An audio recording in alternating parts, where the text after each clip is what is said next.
fight. We don't have to kill. Everybody in the whole wide world really just needs to chill.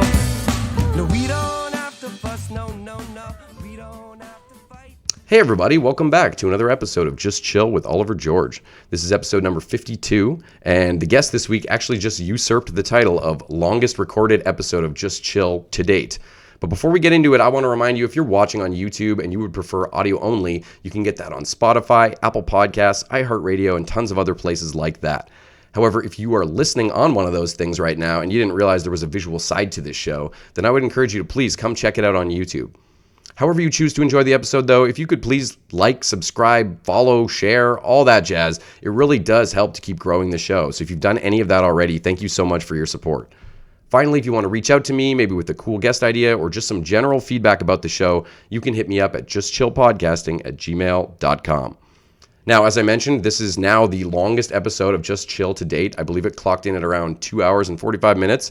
But if you know my guest, the very funny Mr. Josh Williams, you would completely understand that because he's super down to earth, really easy to talk to, and just a funny and nice dude. And honestly, he was one of the nicest guys when I first started dabbling in stand-up about 6 years ago. He was always so supportive and friendly with me, never talked down to me as a new comic, and honestly, a great inspiration because he was always killing it on stage. So it was so cool to be able to catch up. We talked about a bunch of geeky stuff up front, like board games and MCU movies, and then we get into podcasting, talking about his podcast, the One Man Podcast. We talked about stand-up, we talked about cancel culture, we talked about so much stuff. So strap in, it's a great episode, and I hope you enjoy it. How you been, man? Yeah, how's it going, dude? It's been a friggin' a long time. Yeah.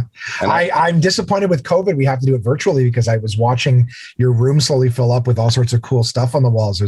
I'm excited to be able to sort of have a peek around someday and see all the different things that you've got. Oh, yeah, and hopefully after the interview, you can still give me something to put up on the wall to sort of be a piece of Josh Williams, you know? Sure. What did I just click on? Get out of here. Click off an email notification and instead, there we go. All right, we're back to normal. Yeah, man. So, how shameless product placement? Oh, no, nice. My hair was garbage, and I'm like, I don't have time for it.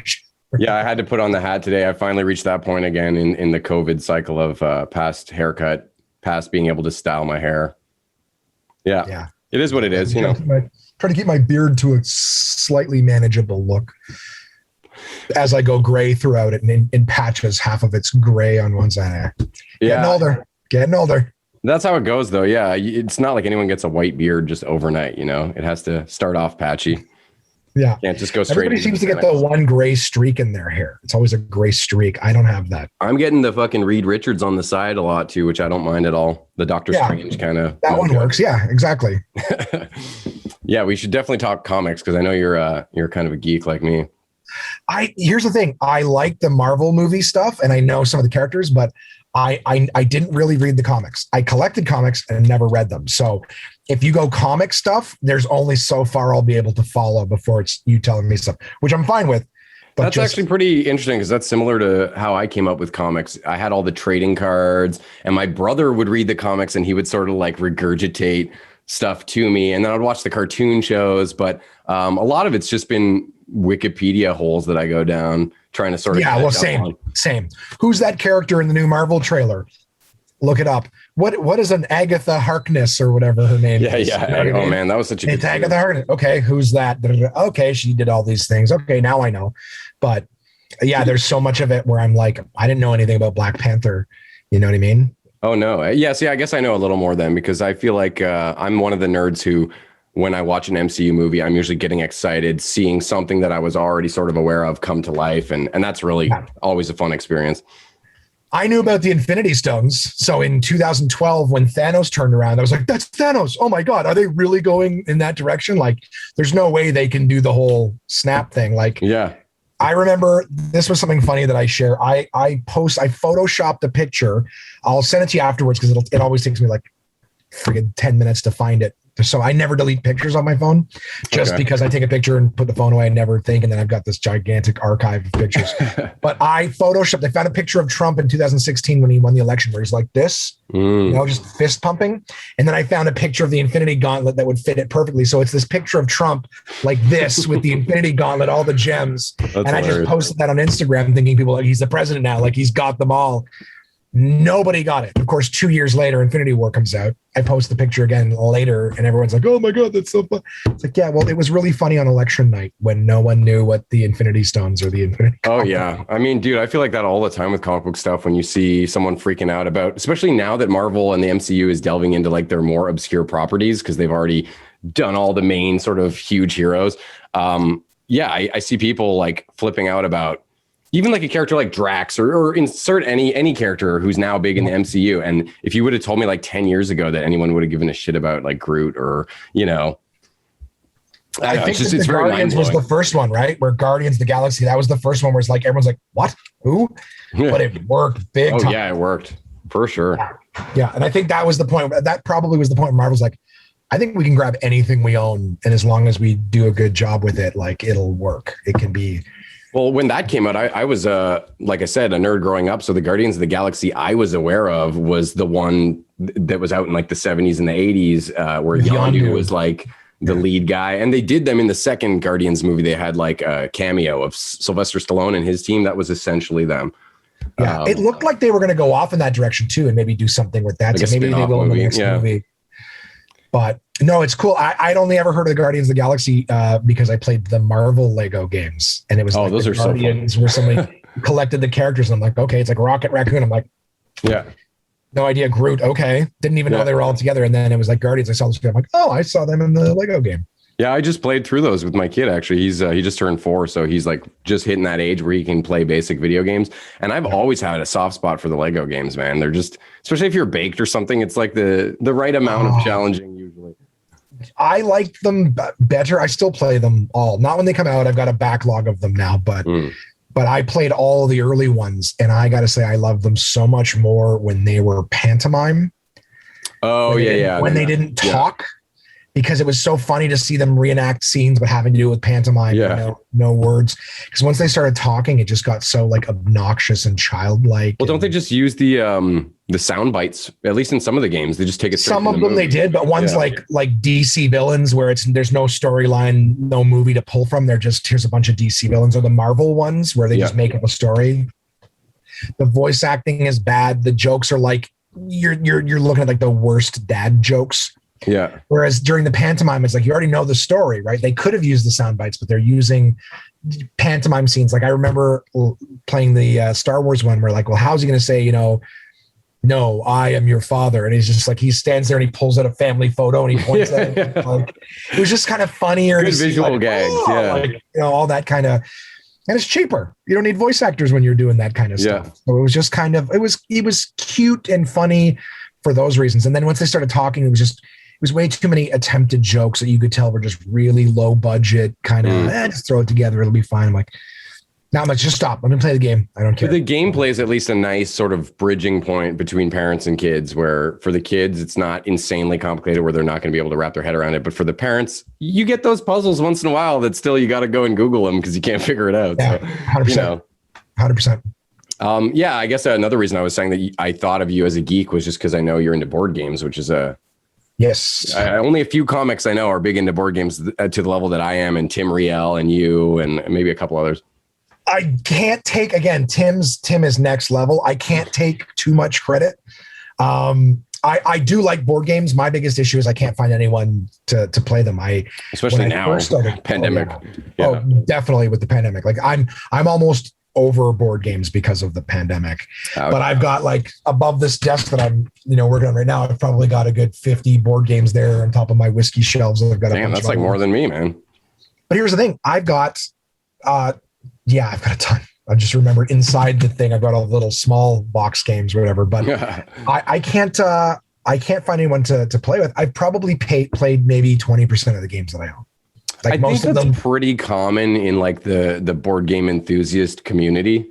I hear I see memes all the time on board game Facebook groups saying like, along those lines of like, I don't care if I'm never going to play them. I just like owning them. And like, it's something that I think a lot of people, it happens to them with collections. You can't help it. When you get into gaming, you start seeing a new Kickstarter every couple months and you forget you even backed some of them, and then they all start showing up in the mail. That's why we have a really strict system around our house of like, if it's not getting played, unless it has some real deep sentimental value, yeah, I'm going to bring it and put it back on the market. And luckily with board games, you can generally get like 70% at least of your value back as long as you took care of your shit. I sleeve most of my games. Sometimes I go above and beyond and like print out extra shit from Board Game Geek at Staples. So, you know, if there's a play mat or something, or depending on the size of the instructions, I used to take them to Staples and get them laminated. Oh yeah, I've done that a few times. So like, because I have, I tried playing with the roommates. So my brother's big into board games. Like he's Tim level board games. And he would basically, try this, try that. My friend Chris brought over to his house. There was like a very small period of time where I think like this would have been maybe 4 years ago, where I went to a friend's house, another friend's house, and then my brother's house. And they were like, play a board game, play a board game, play a board game. I was like, okay. Shit. Because to me, board games were like Snakes and Ladders, Monopoly, like I guess they call them roll and move games, right? You roll, move. That's like old school kids games. Yeah, you're not controlling anything. You're kind of just, I'll just do, okay, pick up the next card. Okay, I just do this. Like you don't really have any choice. There's no strategy, I guess. Yeah, you're not involved. I just got to do what the thing tells me to do. You know what I mean? Yeah. But I think someone had suggested, I think the first one we played was like Pandemic. Or whatever. They're like, oh, that was a lot of fun. And that was way different than a lot of board games. We got to pick and work together and stuff.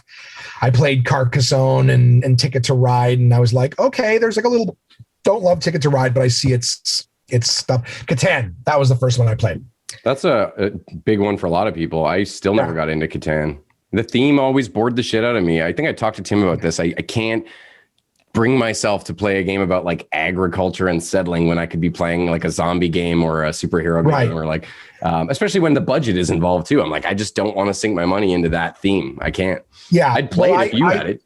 My issue was like, I'd play a game. That was fun. Let's go buy that game. That was fun. Let's go buy that game. And you don't realize like, oh, once you've played it a few times, you want to play something else. Well, that's why when I'm researching games that I'm going to invest in, I always like replayability is a huge factor for me because I love to know that I can come back and it's going to be a different experience every time. But what you were saying about playing a game and then buying it, have you ever been to like a gaming convention?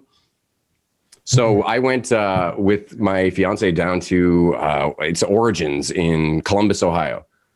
Because I was still playing a game called HeroClix back then. It was like a collectible Marvel game. I played it honestly for like 15 years on and off at least. But I got a gig doing like the commentator job at the U.S. Nationals for that game. So people who are into that game, it's like a huge deal. And, there was a sizable crowd, a few hundred people that attended that event specifically. But we got to, because of that, I got a free pass and all that. And we got to just be a part of that whole gaming convention. And it's so fun to just for 3 days walk around this giant building full of people trying to say, hey, you want to try this? They're all trying to get you to try their game and get interested in it or buy it on the spot. And they've got great deals. And if you're into board games, it's one of those things you got a bucket list, go to a gaming convention because it's so cool. I was at EGXO or something, EGLX, something like that in Toronto, doing some stuff for Hewlett Packard Omen computers, like their gaming computers. But they had game booths around there that were like card games and cool stuff that people were doing. So I got an opportunity to kind of see like games in development, and not video games, but like card games and tabletop stuff. Yeah. Cool. Speaking of which, Tabletop was a channel that I started watching when I first got into. Oh, Will Wheaton. Games. Yeah, that was a pretty solid show. I mean, and I not to take anything away from his show because it was awesome, but I think you could take that exact same premise and format, do it with a different host because he doesn't want to do it anymore apparently, and bring celebrities on still. I think it would still be a great show as long as you had a good, It's a great little mix of like seeing how the game's played and staying entertained with conversation because I think it was again my brother. He suggested Shut Up, Sit Down, which are great. Those guys are great. Yeah. They're great reviews and stuff like that. Rodney, I got respect. Great. He's from PEI too. Yeah. So great job explaining how the games go. Yeah. But the Tabletop was the great thing for me because it was like, I'm a visual learner. So like sometimes like listening to someone tell me over and over, like I like Rodney's stuff because someone lays out a game with 100 pieces all over the table. And I can't help but try to take in all of it at once. And I can't. and someone's reading stuff and I'm like, okay, I'm trying to memorize what you're saying, but I don't know what piece you're talking about. It's too much. So I love what Rodney does where it's like focuses on the table and literally shows you the two cards or the two pieces or whatever it is that he's talking about in this part of the thing. You'll take this, you'll move this away, and you'll put this on the, just nice and simple way of trying to learn a whole game. Well, because his aren't really reviews or anything either. He's always just doing the tutorial type. How to play. Yeah. He started doing these let's play or watch it played. Because that's what it's called, right? Watch it played. Tutorials. But he'll do episodes where he's playing the game with someone, with his kids or whatever. So that's kind of helpful too. But I really like his explanation because if I'm like, I can't get a game, I'll see if there's a watch it played on it. I'm like, okay, great. Yeah. He's very concise. Yeah, it's I think that the tabletop was best for me to watch people play the game, kind of get an idea of what the rounds are like. It's still entertaining enough that I'm not losing interest. Not to it was getting super nerdy. I love it. Not to crap on them because I know that they're another authority in games, but I have never seen such boring videos as the Dice Tower stuff. Oh yeah, those guys are so boring. I get your criticism. I have a soft spot for the Dice Tower. I totally understand any criticism. They kind of lack professionalism sometimes for sure. And they are a little stale sometimes, but Tom Vassel's just kind of a character. He's kind of like the Garlic King in Orleans or something. Fat guy in a fedora every episode. Yeah, he's kind of a goofball, but he seems like a sweet guy. And I do enjoy his reviews and his takes on things sometimes. I met him actually at that Origins, and he was a nice dude. They all seem like great dudes. It's like three giant ogres. from actually, no, Sam left a while ago. One of them left. Sam Healy. He was the one I didn't usually agree with, but Z Garcia, actually, I find him kind of funny. He's when I watched one of the videos where it was this panel show that they did at some expo or whatever, and it was now the sexiest member. I'm like, if Z is the sexiest member, that's got to tell you guys something. And then the guy who's number 8 or whatever, the one who does the voice. Hi, I'm so and so from the Dice Tower. Anyways, I have no issue with their thoughts and stuff on games. They are helpful. The problem is that they'll do these videos that are 40 minutes long. It's the camera set up in one spot. There's no cuts. Yeah. The lighting's crappy. So our top when I started my podcast, I didn't want anyone to have to suffer through the audio. So I'm like, I'm gonna get good audio equipment while I'm stuttering and trying to figure out what the hell it is I'm gonna be talking about. I didn't want the audience to have to suffer through the tech aspect. So those guys have something. I'm gonna pull this back to my shameless stuff. Those guys have great content. It's just the execution, the tech, the production value is what I take the biggest issue with. Well, and what you were saying about tabletop, I think tabletop is in its own lane because that show not only taught you the game, generally speaking, but it also made you feel like you were at a Friday night party game night. And it has this reality TV thing where they did these office cutaways almost where they're talking directly to the camera about what's happening in game. It was a very genius kind of angle that they used. And the graphics were crazy. They would start playing the game and then they would explain what was happening during that turn. Yeah. Phase 1, people do this. You got to do this. You got to do. Okay, great. And it's showing the stuff moving around. It was great. And then back to the table, a couple jokes. They would know when to move, kind of speed forward because rather than just watching the same turns, let's move forward into kind of the second phase of the game where things change now that you've got an idea. So for me, it was an entertaining way of going, okay, I've heard of that game.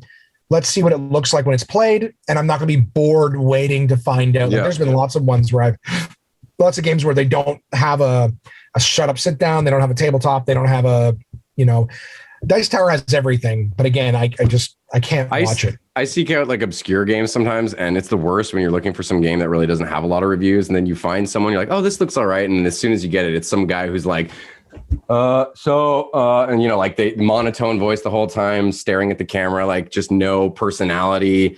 There's a lot of bad reviews out there for sure. Yeah. I like the Game Boy Geek. I think he used to be with the Dice Tower or something, and then he had his own channel, but I never heard of him. He does a good job. There's the odd one where nobody else has the review, but he's well spoken. He's good production value or whatever, but just not as big as some of the other ones. Shut Up and Sit Down. Those guys I give mega bonus points to because they just put so much creativity and theatrics into their videos. They must do improv or something because they are at least the one guy, Quinn's, he's hilarious. Yeah, and he's I know that the one guy, the redheaded feller there, he's in Canada now. He left the UK. My understanding is that he's in Canada now working on something. So he's not on the channel. I don't think I've watched any of this stuff since the pandemic. So I'm like 2 years behind on some of these channels. But they were great in terms of just it sounds so geeky playing the board games, but I like the social aspect of it. Same here. A lot of them they're not hard. You know what I mean? That's why it's a hard sell for me when games are like, oh, this game uses an app. I'm like, the one thing I want to not do when playing board games is use my phone. I'm trying to Yeah. I don't mind it for things like code names where it's just showing you the grid on your phone instead of, a card on the table. Fair, yeah. Little things like that where it randomly generates because I don't have to stop the rounds, go back in, shuffle the deck, pull another one out. I'm like, oh, look, it's just app refresh, boom, new screen. Little things like that I don't mind. But when it's like, when it's a heavy part of the game, like something like Mansions of Madness or whatever, if that's the name of it.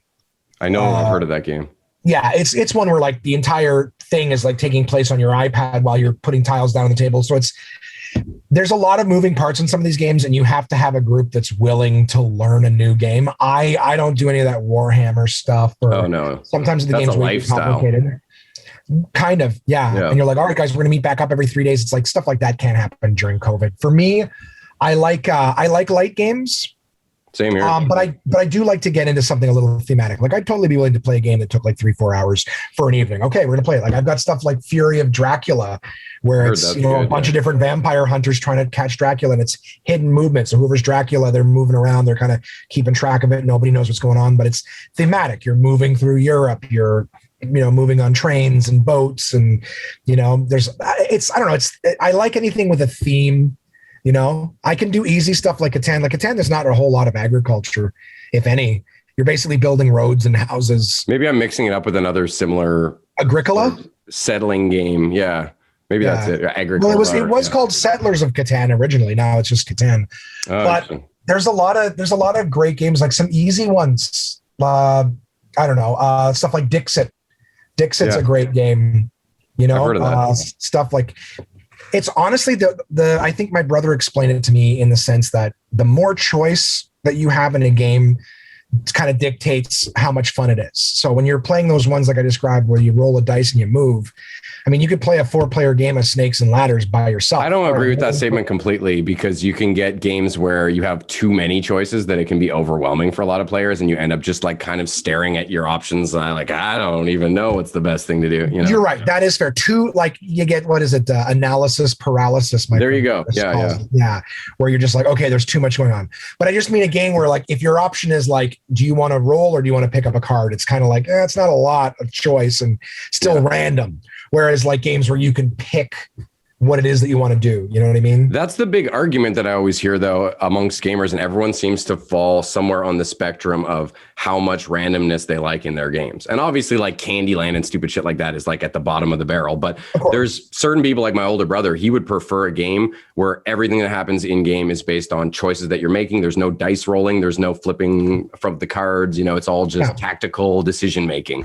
I like at least like a 25%, a couple dice chucking around, or some element that even if your best laid plans are all ready to go, you might get fucked, It's a slight equalizer too. If one person's very strategic and someone's not as much, that strategic person can flip over a bad card. The not exactly, yeah. It gives you a fighting chance. I have no issue with the slight amount of random randomization. It's interesting to learn too the different technical terms for games. Like again, someone's like, oh, it's a roll and move game. I'm like, I know I'm probably not really going to like it. If someone's like, oh, it's social deduction, I'm like, okay, I know we're going to be trying to figure out like a lot of the social deduction ones. Yeah. Worker placement, engine building, like that kind of stuff. Roll and write is one now. There's dungeon crawlers.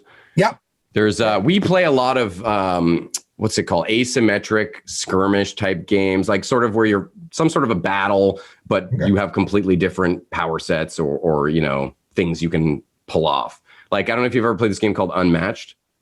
It's super, super awesome. It's not expensive either. Like any one set will come with a couple characters usually. I think even the big boxes come with 4 characters and they're like $50. But it's super easy to just jump into. The attacking system is super easy to comprehend. For range, I've never seen range handled so beautifully, where literally if the person is standing in the same colored circle as you, then you can see them. And some circles have half color, like they'll be half blue, half red. So, but it's like the coolest thing about it is fighting Sasquatch versus Bruce Lee, or fighting Buffy the Vampire Slayer versus the Invisible Man. Like it's got What's really it called? Unmatched. It has Jurassic Park. I think they're bringing Marvel into it soon too. No, that's usually what'll send me running, is when a game starts to over license itself with. They've done that sort of since the beginning, on and off. Every second or third set will be some IP, but honestly, it's still been really enjoyable. And with Marvel coming, I'm really happy they didn't pick like the Iron Mans and Captain America. They picked like Ghost Rider and Moon Knight and Squirrel Girl and like some more kind of D-listers, which I'm a little excited for. But before we stop talking board games, because I feel like I could talk board games forever, and there's like no one's going to be watching this podcast at this point. I should edit it so this shit's at the end. But I want to show you a piece from a new game that I got. Yeah, please. I'll edit this out, the whole me walking. Oh yeah, no worries. I'm trying to think of some of the ones I got. Like I started off with like the code names and things like that. And then I tried to bring something like Dead of Winter to the table, because I live with Jason, Kamar, Simon, Noreen would come over, and it's just like, I tried too early to show them something with a little bit of, substance to it, like Dead of Winter. They all watched Walking Dead. So it's like, we're just playing The Walking Dead. There's just different things to consider. And they were like, oh, it's way too complicated. Like Jason, I don't know. Have you played Dead of Winter? No, but I've researched it a lot because it did look pretty unique. Oh, it's great. And the idea is that it's got like a defector in it, where like one person could be a betrayer, but there might not be a betrayer. Just like The Walking Dead when you're watching the show. Is this person with us, or are they against us? What are their motives? We can never really trust whether or not they're on your side. And then of course the Crossroads deck, which is just every turn you pull a card, and then if the situation on the card happens, you stop everything, and then you've got this like choose your own adventure aspect to it. Very narrative. Yeah, but when they play, they're like, well, let's play without a defect. Let's play without a betrayer. I'm like, well, that doesn't make sense. Yeah, let's play without. Okay, well, we got the crossroads. Well, let's just play without the crossroad cards. I'm like, well, you want to sample this game, but you're taking the two best things out of it, and then you're going to try to give it a fair review. That's like, let's watch this Marvel movie, but don't put a bad guy in it. Then where's the conflict? Like you're eliminating everything from the game. Yeah. So like, well, that's why it's so key. Very hard. It's so key to have like a varied, progressive difficulty menu amongst your games for when people come over, because there are like so many different levels of experience with gaming. And some people, I'm going to show them King of Tokyo or something that I can play with my kids. But if I know you're a gamer and you're coming over, then I might break out something a little meatier. But honestly, my collection's not that meaty, like as far as rules, complexity. We like games we can play when we're having adult friends over and getting drunk. Like, I don't know. I find the biggest hurdle is trying to get someone to be open-minded to learn something new. And it's like, so guys, there's like 2 rules. I'm like, it's super. Yeah, I don't feel like learning it. It's too complicated. You haven't even heard it yet. It's not complicated. If you can twist their arm and succeed in getting them on board, they're usually like, oh, let's play again. Yeah. Oh yeah. That was awesome. And then 100%. They go and buy it next week. Machi Koro. I got finally a game that I backed on Kickstarter like 3 years ago. Part of that's the pandemic. Part of it's just the company was kind of, screwing up on a few things. But the thing they didn't screw up on was the miniatures. These are the game pieces. Okay. Look at this. Oh, wow. It's a Street Fighter game, obviously. Yeah. Look at Dalsim here.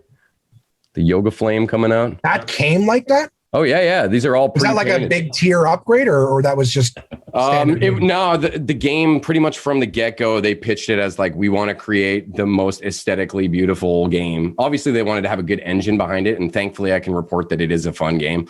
But yeah, they were like, we're going to make the best looking miniatures that you can ever get, pre-painted with like, we're going to go back and forth with the factory until we get the eyes perfect. Some of those look like clear plastic on them. Yeah, they've all got some sort of energy effect for the most part. I think there's like 2 out of the 36 guys that I have that don't have energy stuff. Did they all 36 come with the game?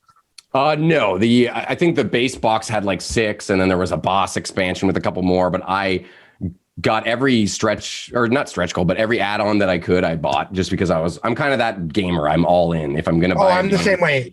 I own everything that I can get for Scythe. I played it 0 times. Oh, shit. I have 4 expansions. I have 4 expansions. I have metal coins and bullshit little, like, I've probably sunk over $1,000 into a game I've never played. But at least you can sell it still if you've got all that stuff. Let's hope so. Yeah. Box inserts for it. I've got the wooden broken token box inserts and the legendary ball. All of it fits. And you just like throw in. I'm like, well, this looks nice. That would be really fun when I get to play. See, that's like a fool me once kind of thing. I'm sure I've done that in the past, but I've really gotten a lot more specific when I'm buying games about like, how often am I really going to play this? How much storage space is it going to take up? How much does it cost? Like, there's a lot of variables that go into the decision nowadays. 100%. I've taken a big step back from my board game purchasing because, like I said, I can't play the ones that I have. You know, I keep looking for something that my roommates will play, and they like a lot of the ones, but I'm just like, guys, let's play. All they want to play is Codenames, and I'm really? I'm like, so guys, you got to keep trying new ones for sure. Yeah, there's other games like, you know, and I'm like, I'm buying them. You don't have to pay for them. You just have to sit down and let me show you a new game. Like, there's everything I've shown you, you've liked. That first Dead of Winter, like I have to fight to show them anything new because they just remember that first time where I brought something complicated to the table. Everything else I know, right? Yeah, bad like everything else I've shown them. Oh yeah, bad first impression. You can turn people off from games that they would probably love if they just got through it. Yeah, I keep saying, I'm sorry. I thought you guys were smart enough to get the first one. I'm sorry. I get it. A little bit of reverse price game there. Yeah, a little passive aggressive on my part. Shit, man. Well, there's definitely a lot I want to talk to you about that's not board game related. Hopefully some people are still tuned in. But if you want to cut this and put it at the end, maybe I'll flip it around and do a little explanation there. I'm also not on a time frame, so please take as long as you want. I know you work this evening, but don't feel. Yeah, I work overnight at like 11, so I mean, I'm good, man. I'm pretty flexible. But just for what it's worth, please don't feel like you gotta cut it short or anything like that. Like whatever you want to talk about, I'm good with. Right on, man. No, I love just shooting the shit too, though. Okay, well, let's talk about just how we met, I guess, which was through comedy. But I was just going to say that when I met you, because I kind of just jumped into comedy. I tried it, won an open mic night at Yuck Yucks, and it went fairly well. I kind of loaded the audience with a few of my friends in the front row, so maybe that boosted my ego. As a lot of us do. Yep. Yeah, but right after that, I was like, okay, I'm good to go. Now I can join the competitions, and those went really well too. So I got like a bit, I wouldn't say cocky because I wasn't being a dick to anybody, but I was really excited and really over the top, I'm sure, when I'm talking about comedy to people like you. And you were always really, just really nice guy. You were never condescending. You were never like snobby because you had been in the game longer or any of that. You were always just willing to have a chat. And yeah, you shake your head, but a lot of people do kind of act like that to the newbies, you know? Treat people the way you want to be treated, right? I'm still, where am I on the ladder? I'm nowhere, you know? Nobody. Yeah, but when you're a complete noob and you go to any comedy show, you don't know who's been on stage how many times, so you just kind of assume everybody has more experience than you, which they probably do. Maybe. I don't know. I think everybody has experiences that they can teach somebody else. True. I always liked your enthusiasm. I was worried for you because I know when you started off, you were so enthusiastic, and I'm not the kind of person that would want to step on anybody's enthusiasm. In fact, you need it in this business because it will get bashed out of you. So the more, but I was like a Disney character or something at the beginning. But the more you have front loaded, the more you'll be able to keep going because the business does kind of kick it out of you after a while. Like it is a grind, and it's, I don't know, like anything else, these politics, and it's not like you learn over time that sometimes it's not how funny you are in this business that gets you forward. And my position as someone running like an open mic or whatever, like it's funny. Like I always wanted everyone to win. I realized that this business is not designed that way. Yeah. But I'm like, I always want everyone to do well. I always want everyone to win. Like there are people in this business that will, I don't want to say sabotage you, but like maybe the advice they're giving you isn't the greatest. Yeah. You know, guys would always say a lot of like, petty people for sure. Yeah, unfortunately, but it's one of those things where people would be like, hey man, can you watch my set? And I'm like, I can, but who am I to tell you what? Like I would always try to tell people, I go, listen to the audience. They're laughing. You're doing it right. Like, don't worry about what because I can't make them laugh all the time. The two pieces of advice I've always given to people starting off in stand-up is like, number one, like whenever someone offers you advice, I go, just listen politely, take what makes sense to you, disregard the rest. Politely. Like not like, I don't agree with that. Like just whatever they say, smile and nod, thank you for your time, whatever it is. And then just, if it makes sense to you, cool. But keep in mind too, that any advice you take is just going to make you more like that comic, and all the best comics blaze their own trail. Yeah. Do you know what I mean? So I always tell people, like, you can take advice, sure, but don't just take it and implement it because somebody gave it to you, because you can see two great comics that will give you 100% conflicting advice on the same thing. They're both successful with it. So like, I think when I first tried stand-up, I was so wanting it to be different from all the other bullshit jobs I had. Not that I was planning on getting paid or making money off of it, but just like something that I could do just for the fun of it. And at the beginning, it really, really was. And then I felt like almost instantly I met people who didn't like that was the amount of respect or whatever. That was the amount I was willing to put into it, was I'm doing this to have fun with it. And other people would be like, oh, well, you don't deserve to be here because real guys like me are grinding and we got the real passion. And you meet guys like that. And it's very off-putting when you're just trying to be like, let's just go, like you said, make some people laugh. Why does it have to be more complicated than that? I personally have a position on that. And I've said this, I think, on my podcast and other interviews. I don't have a problem with somebody who's just wants to have fun. You don't have to make it a business. It doesn't have to be your life, your passion. But my position on it is that like, there is a finite amount of stage time. It's like, if you want to go, I don't know, bake bread, your passion is baking. Well, your baking bread at home isn't stopping anyone else from baking bread at home. Whereas on stage, there's only so many stages, so many spots. So if there were like communal ovens and there was a limited number. Maybe even, and I've never used the bread baking example before, but I just mean that, like, even if you were doing something just as a hobby, the only time I took issue with someone saying, hey, I'm just having fun, was when they did poorly. And then when trying to evaluate, they're like, I'm just having fun. Like, listen, man, if you were whittling in your garage carving wood, you'd still want to get better at it. Yeah. Just because you're doing it for fun or as a hobby, you'd still want to improve. So the only issue I ever took with people who were like, I'm just having fun, was when they would use it as a way of dismissing a bad set. Yeah. And I'm like, and all I was thinking was, look, you are taking stage time, whether it's going to be professional or not, at least try to make it better. Do you know what I mean? Like, at least hobby or not, try to get better. Don't use the I'm just having fun as an excuse for taking that spot from someone else who would use it to improve, regardless of whether pro or hobbyist. That was the only issue I took with it. It's just, I'm just having fun is not an excuse for mediocrity. That's kind of my position, if that makes sense. No, that's good advice. That's not an elitist thing. It's just that if you're going to take it, the amount of times I have called Absolute or on an open mic Monday that I was running, gave my spot away or called and said, hey, I'm not working on anything new tonight. See if there's anybody else who wants it.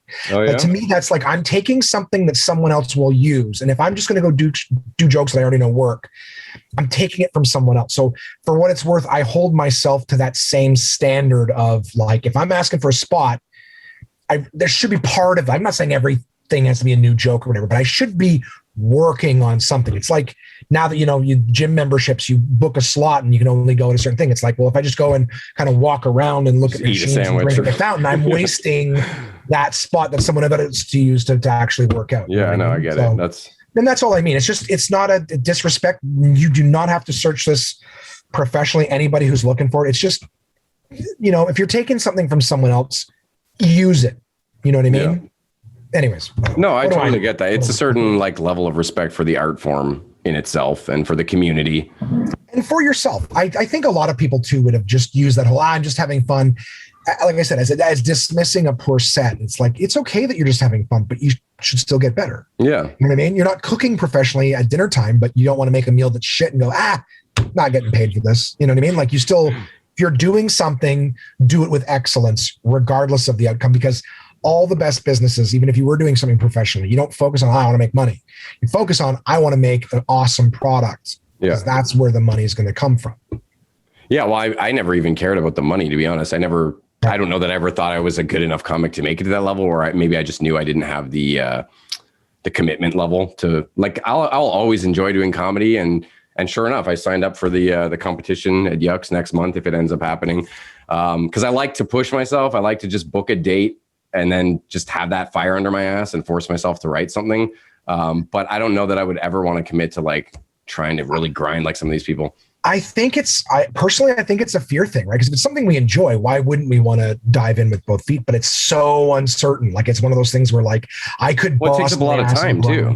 100%. It's like, really I gotta, want to, you know, if I live and breathe it, you've got a family, right? You've got, Yeah. you're married, you've got a kid. Like, to be like, I'm going to just chase hard, and you got to grind. Like, you can't just be like, I'll casually do it and get noticed. You got to stay relevant and social media and promote. And you got to learn how to treat it like a business, a job that you're not getting paid for until X amount of things happen. And there's guys who I know that, you know, when they started off, they're like, I'm just going to do it as a fun thing. Nick Burton. Yeah. Birdie did his first show at Open Mic Mondays when I was running that. And he started saying that, like, he just wanted to do stand-up between golfing and snowboarding, was what he told me.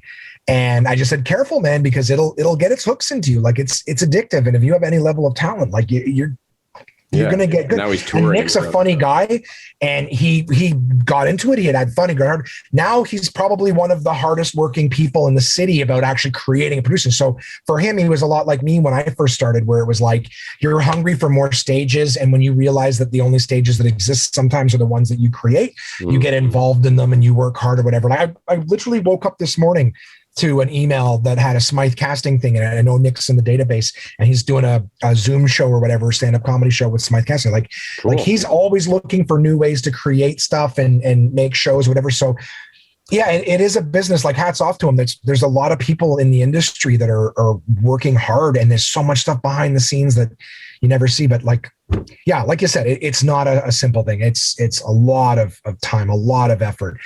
Producing shows is tough too, right? Because like everything else in the business, it's kind of like, you've got these places that are established over here, but if I can't get in there or they don't have room for me, I can't just sit and go, well, I'll wait till they call or till they have room. It's like, okay, well, I can go make that too. I can make my own opportunities, right? Rent a theater or go to another venue or whatever, create it. But then, yeah. And I feel like right when I started comedy in like 2015 was when all these rooms were popping up everywhere. Yeah, there's always been a couple of them, but there's more and more of them. Like, I don't know I've seen it happen. I mean, hell, like Jason and Howard would look back at a time where like Yuck Yucks was the only professional club in the city, right? Yeah. Now there's two. So, true. You know what I mean? Like, that's doubled the amount of comedy clubs in Ottawa. It doesn't take a lot to do that, but No. it's doubled the amount of comedy clubs, and now there's more stages. There's more, when we started, when I started comedy, Absolute Comedy was only open Wednesday through Sunday, and then we did a satellite show on Tuesday. And then of course, me talking with Jason, we got the Open Mic Mondays there. So now, now nobody's open, but pre-pandemic, they were open 7 nights a week for a good 6 or 7 years, open 7 nights a week, maybe even longer. Geez, it's been a long time. I think longer than that, maybe 8 or 9 years, 7 days a week. But I don't know. It's good to see more opportunities, and it's nice to see the young comics who are hungry going to find other venues to start shows and building, Well, it's almost better, I feel like, to work out your shit, or especially if you're just starting out, to do those smaller bars and stuff, just because it's a little bit of a stepping stone. You don't have to just go straight. I mean, maybe there's something good to take away from just going up on the big stage, but I don't know. It seems nicer to just work out your stuff with the smaller crowds, I guess. It's an option. I don't know. I've had a lot of podcasts where I said this. I respectfully disagree with the smaller ones being the option. This is the argument that I make. Short version is, if doing those small rooms were the ones that made you better, then when Chris Rock and Dave Attell and all those guys go out to work on a new bit, they'd be going to a little bullshit open mic if it really was better for working a new material. They go to the comedy clubs because that's the best place to do comedy. And the only reason I say that is, it's the thing with the small rooms is they're available. Do you know what I mean? So when you're I was going from the angle of like, if you're someone who's not like a really regular comedian, maybe you're just starting out, or maybe you're someone who's like me, who you kind of go back and forth and get really into it for a while, and then you take a hiatus, whatever. It's less pressure a little bit to be like, yes. Oh, well, there's 12 people here. I could do really well, and it'll still be a confidence builder, and I'll probably get some laughs. But if I do really badly, it doesn't seem like you did as badly, because you're like, well, there was only 12 people here, Well, if you were a chef and you wanted to know if your meal was good, would you give it to someone with a discerning palate at a restaurant, or would you give it to a homeless guy? Because that homeless guy is going to be really happy to get it, and he's going to tell you everything you want to hear. True. His expectations were very low. Yeah. But if you want to be a good chef, you don't just feed it to, and I don't know if this get me a shit, I'm not making fun of the homeless, but I'm saying that somebody who is just, I'll just take whatever I can get. But if I was just starting cooking, I would probably rather start with the homeless guy to work my way up. Really? Well, maybe, because if I just go straight into the refined palate, and then get dismissed as like, oh yeah, they didn't like it at all, then I might take that. You're doing it for the feedback, right? Like you're doing your joke to see if it's funny.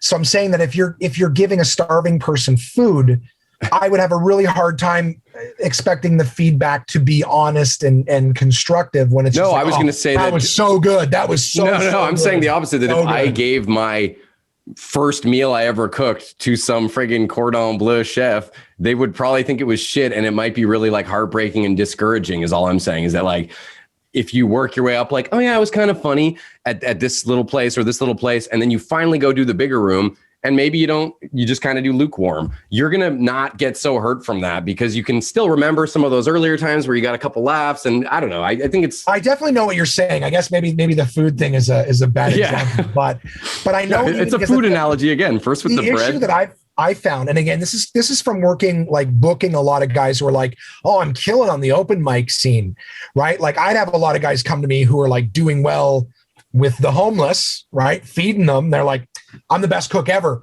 Everyone loves my food. Why aren't you putting me on your stage? Because I'm the best cook. And I'm like,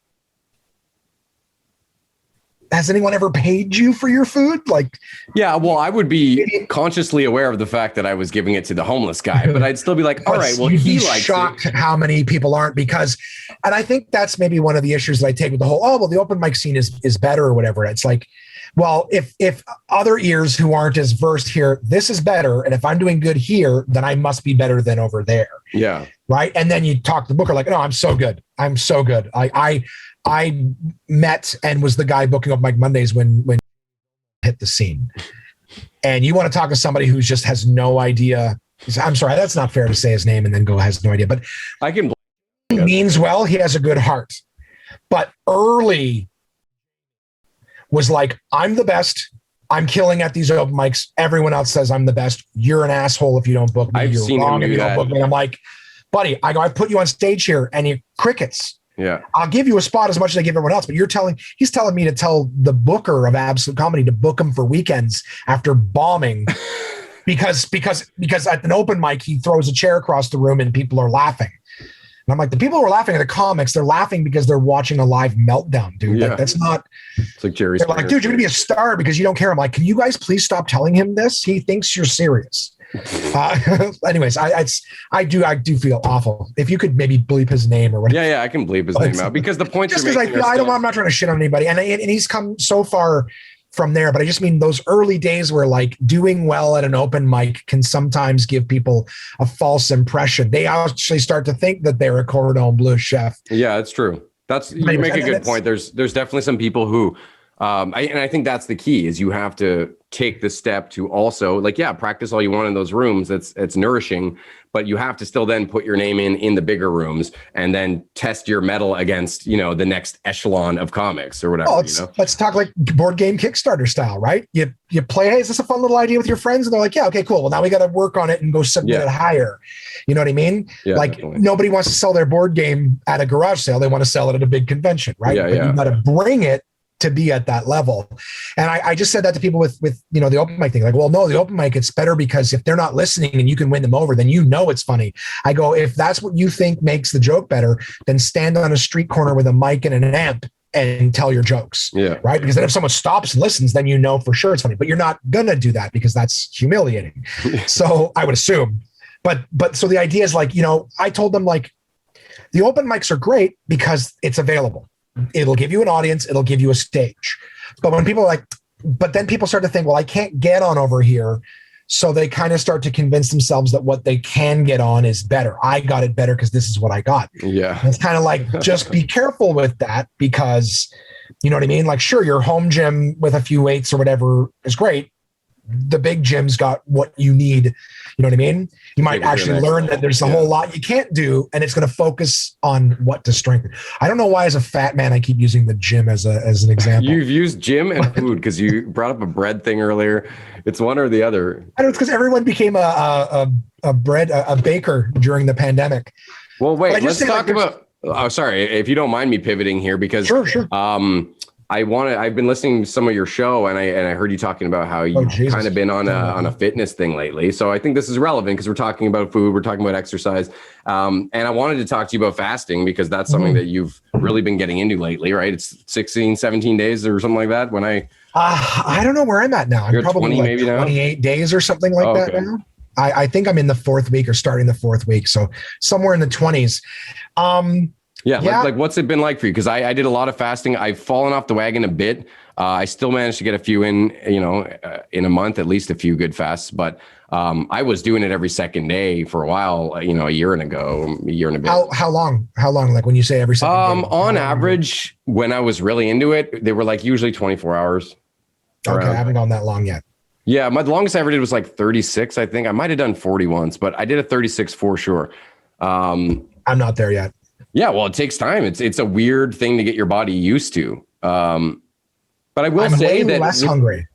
Sorry? I'm way less hungry. Oh yeah. That I'm not eating. Stomach shrinks down. I've only been doing and I get full fast where it's almost like I have this horrible guilt where like if I make food, I'm like I got to finish what I made. Yeah. You got to make smaller. Killing myself rather than throwing the food away, but I get like so full that I'm like I need to sleep. Like after my meal. Oh, dude, that's how to do it. I'm like, I gotta go sleep. I'm too tired because now I can't breathe. It's ridiculous. But I'm doing I do from 1 p.m. till 7, so I'm doing like a 6-hour meal window. Okay. But I have like early on there were some days where I'm like I gotta eat. I'm falling asleep. Like I'm way too tired. So yeah, so I'm like I think a lot of people are saying, well, do like noon to 8, and I'm like, yeah, but this is my understanding, and I'm reading a book on it. I'm like the first chapter in. But it's kind of like, I guess, like your body takes like 12 hours to get whatever's in it done before it starts working on the other reserves. So it's like if you can do a 16-hour fast, you got 4 hours where your body's kind of burning other stuff to fuel itself. I'm like, great, I got lots of other stuff. So let's do that. So I just figured if I cut it down from 8 hours to 6, then it's an extra 2 hours. But I have had days where 12:30 rolls around and I'm like, I have to eat. This is like early parts of the fast. And there's been a few times where, the day got away from me. There was times where I fell asleep at like 4 p.m, after eating at like 2. And, interesting. I only say because I always assumed that was going to be the case for me, where if I was fasting for X amount of hours, that I would get really lightheaded or, and maybe it's happened on occasion, but I've found quite the opposite a lot of times, that when I get deep into a fast, I have all this energy and I can work out, and it's surprising a lot of the time. I want to do longer. I've got a doctor's appointment. I want to ask him some questions before I try longer. I'd actually like to do a week-long fast. Start with like a day or a day and a half. Right, of course. Because you can handle that. If I build up to it, you know what I mean? Yeah. Because for me, it was the same hunger that I would have like 3 hours after eating is the same hunger I would have at like hour 16. The funny thing is the hard part is I got roommates, and there was a couple days in a row where my roommate would cook bacon at like 7:30 in the morning. And I'm like, I'd wake up, the house smells like one of the most desirable foods on the planet. Yeah, that's rough. And I'm like, well, I can eat in 6-7 hours. So I'll just smell this. And those would make the hunger, like your body's just having natural responses to food smells. Yeah. So there were days where I was like, oh, this is tough. But then it's funny because it's almost like 1 o'clock would hit. I'm like, okay, I can eat now, but I'm in the middle of doing something. And I find it's like, I'm starting to cook it too. I'm like, I was so hungry 3 hours ago. I'm like, I gotta eat. That's it. 2 more hours. And then it's like this time and I'm not even paying attention, right? Like I could actually. Dude, and I find with the longer ones that I've done, that only continues to be true. Like anytime I'm doing 22 hours, 24 hours, I find I get to that point and I'm like, oh, I can eat now. This was the goal I set for myself. And I'm like, I could go like 6 more hours right now. Like it just becomes a non-issue. Yeah. Your body just kind of goes like, oh, this is what we're doing. And I've heard that, like you're talking about doing a week. I've actually heard that obviously you have to stay hydrated when you're doing those lengthier ones. People say you want to get electrolytes in your water. There's stuff you can buy, I believe, to really get the stuff your body does need. But I've heard that after 3 or 4 days, apparently your organs start to like repair themselves and shit because they're finally not doing other stuff, especially your liver. Well, there's the growth hormone. The growth hormone starts to get processing again in your body, giving you things you need to heal. Like the book that I'm reading, like I said, the longest forward in any or introduction I've ever read in a book. It was like 30 pages long. And it's like chapter 1. I'm like, oh fuck, I thought we were. You ever watch a movie and like 15 minutes in, the fucking title comes up? You're like, oh fuck, I thought we were all the old already. movies used to be like that. Yeah, I guess. Yeah. I hate But God, like you're waves into it and you're like, oh shit, I completely forgot. Or like 10 minutes into an episode of The Walking Dead and all of a sudden the intro music plays. You're like, oh, we didn't need this. Like you got me. I'm in it. Yeah. I was reading and it's like, growth hormones come back. They were talking about the insulin levels, where it's just like, if you're constantly putting stuff in your body's constantly creating insulin. And they were saying how like the issue with diabetes is that like your body's creating a bunch of insulin and it becomes insulin resistant. So the whole idea, and you work in the medical field, right? Yeah. So it's talking about how your body becomes insulin resistant. And so the insulin it's making isn't enough to give it what it needs because it's resisting it. So the cure for, or the treatment for diabetes is injecting yourself with more insulin. I need more insulin. It becomes more insulin resistant. Your body starts to make more insulin to try to, you know what I mean? And injecting more. So just it becomes an insulin festival and your body can't handle it. So the whole idea is like you back off the food and your body's insulin levels will back off. Like the cure to diabetes naturally is to back off all that extra shit that your system is kicking in, and that you're putting in, trying to overdo it so that it stops being tolerant. I was going to ask you actually, because you mentioned bacon, and I already knew this from something else I saw online, but you do eat meat, yes? Is that something you've toyed with the idea of going vegan or vegetarian? 100%, several times, and predominantly for ethical reasons. Nice. I mean, I don't eat, I eat fish sometimes, but I haven't eaten chicken or beef or any of that in like a decade. So I'm kind of. Oh, really? Okay. Oh, yeah. I don't. That's pescatarian, right? They call that? Pescatarian, yeah. And the fish thing is kind of only the last few years. I kind of was just like, it's so hard to get protein when you're trying to work out and get some muscle gain, which is not a huge thing for me, but I don't know. Watch Cowspiracy. That'll get you off the fish. Yeah. It's probably full of plastic and shit. Yeah. Well, fish is also very good for your skin too. That's another thing. When I get like acne, which doesn't happen that often, that was one of the first things I found online. Eat some salmon and it clears right up, and something about the fish oils. Watch the documentary. You'll stop eating. Everyone says that. I mean, even my ex-wife and her husband, they're going plant-free now, apparently, which I couldn't believe, because when I was going vegetarian, they were plant-free? Not plant-free, meat-free. Sorry, plant-based. Plant-based. I must have misunderstood. There are people doing that shit where they only like plant-free. Holy Christ. There's people that do that. It's called the lion diet. They're like, it's very transformative. I saw someone talking about that, but I don't know. That seems sketch to me, to not eat any vegetables or fruit or roughage. Dude, and every new diet or research or whatever it is, and you're like, okay, and then 5 years later, it's like, oh yeah, completely debunked, and you're like, oh, I've been killing myself this entire time. Fasting makes sense though, because it makes sense just from a standpoint of like, this is what humans had to do back in the day. Was eat in like when you could get it, and then probably not eat for a long period of time again. And if you really want to, this is probably why I went back to eating fish. The other things I read would say, what else would humans do when they would finally get food? Probably ingest a lot of protein, some natural fats. You get berries here and there, but like, so you do need protein. I find it so hard to get when you're sticking to vegetables only. And now they've got all these Beyond burgers and that kind of shit. But I don't know. I guess they're not bad. But when I had one, it actually bummed me out because it was like too much like a real burger that I felt like I was eating meat. And then I was like, it still gave me the same sort of ethical or like, it's a mental thing for me. I don't know. When I eat like a bloody steak or something, I just feel fucking weird. Like, yeah. And no shame to those that do. I'm not that kind of, of course. Dude, it's like all of us, like the amount of people who will be like, I just learned this and you should know. It's like, you're going to give me shit for something you learned yesterday. Yeah. You know what I mean? Like it's just, people learn at their own pace. Like for myself, dude, I'm almost 40. I'm still just slightly over 300 pounds. I would love to get in shape. Cut the meat, man. I'm only saying that because when I was married, and granted, I was not an active dude. I have a pretty like active fitness regimen or whatever now. But when I was married, I was in my 20s. So I should have had a better metabolism. And I just didn't exercise. And I totally lost my train of thought. God damn it, man. No. Well, that's another thing fasting will do, is apparently it'll boost your memory. Yeah, I totally lost my train of thought. It's going to drive me bonkers. Eating meat. You're like, get off the meat. Get off the meat. Yes, of course.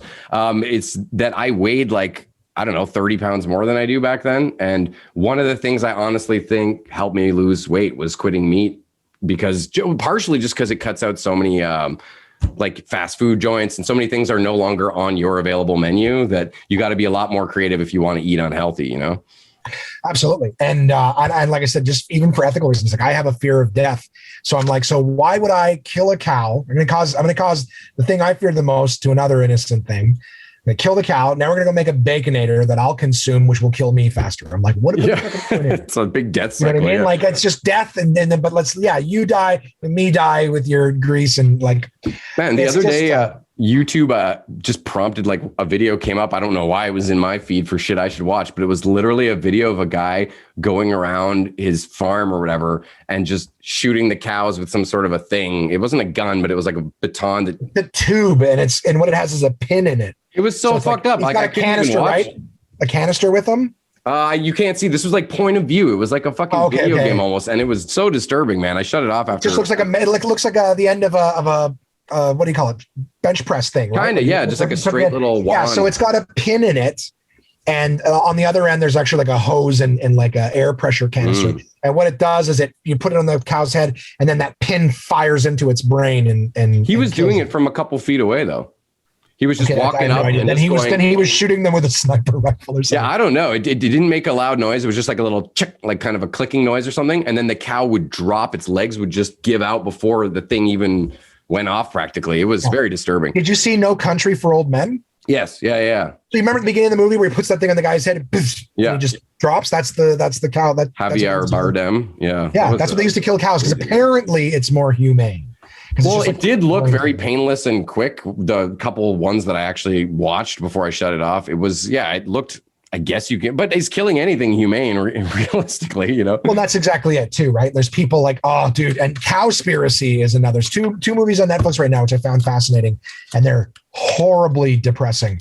Yeah. Cowspiracy and Seaspiracy, and basically the Cole's Notes version of both of those is that the biggest thing that's killing the planet is the food industry of each. So the fishing industry is destroying the ocean.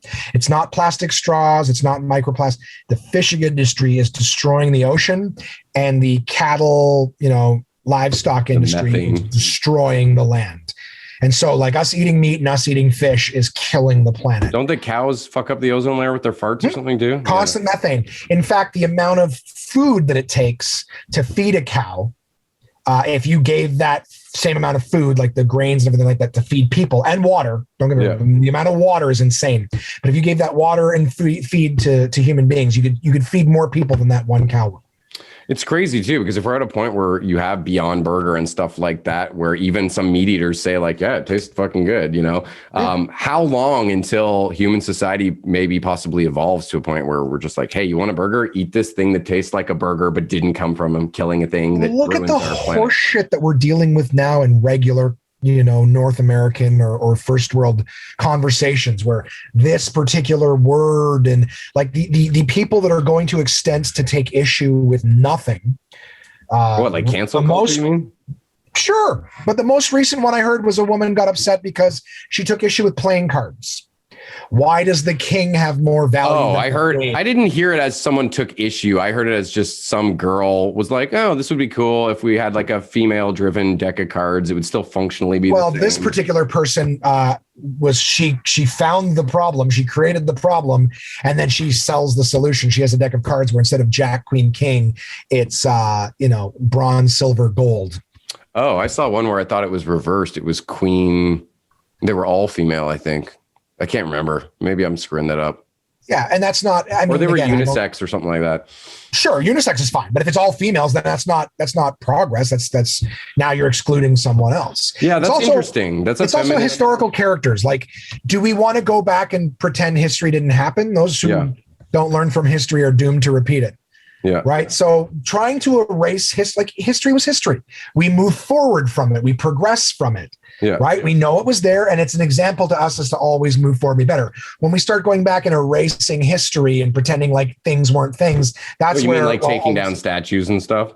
No, I don't really have an issue with that. Yeah, neither do I. I was going to say, well, same thing. But I'm talking about like going, why does a queen have less value than a king? I'm like, because that's the way it was then. Yeah, fair. It wasn't righteous. It's just that's the fucking way it was. We don't have kings and queens anymore. Yeah. We have one set of them that are figureheads, but like It's not like that anymore. We've all progressed. But to try to be like, well, let's erase it because I don't like, why does it? It's the way it was. Do you know what I mean? When you get rid of books like Huckleberry Finn, you're like, it's a period piece. Oh, because it had the N-word? Yeah. I think that there's a saying that I like that's those that can't control their emotions want to control other people's behavior. So again, taking down a statue, I don't really have an issue with that because you're not erasing them from the history books, right? Yeah. People have made the argument there's no statues of Hitler. We still know who he is. Yeah, very much so. Yeah. You know what I mean? So I don't have an issue with taking that down. I don't have an issue with people. Or any of this stuff. If they choose not to include Pepe Le Pew in the new Space Jam movie, people still are going to be aware of the fact that he was a character that was in Looney Tunes for 80 goddamn years. Like, sure. When you pull him, I don't know. I don't mind that at all, personally. It frightens me because the only thing is like, where does it end? Well, they recast Dr. Hibbard's voice with a black man, and they're doing the same with Apu. So that's another thing I hear people arguing all the time is like, you're not going to be able to take away the white guy's voice that did Dr. Hibbard from the other 30 seasons that people are going to be watching on Disney Plus. Or are they? Oh, they'll retcon and go back and like re-record the lines. Maybe George Lucas could go back 30 years and put a bunch of shit I didn't even think of that in Star Wars. And I don't know that I would give a shit. That's what I'm saying is that like to go, yes, when these episodes came out or when this show was made, this was how they did it. It wasn't as progressive as it is now.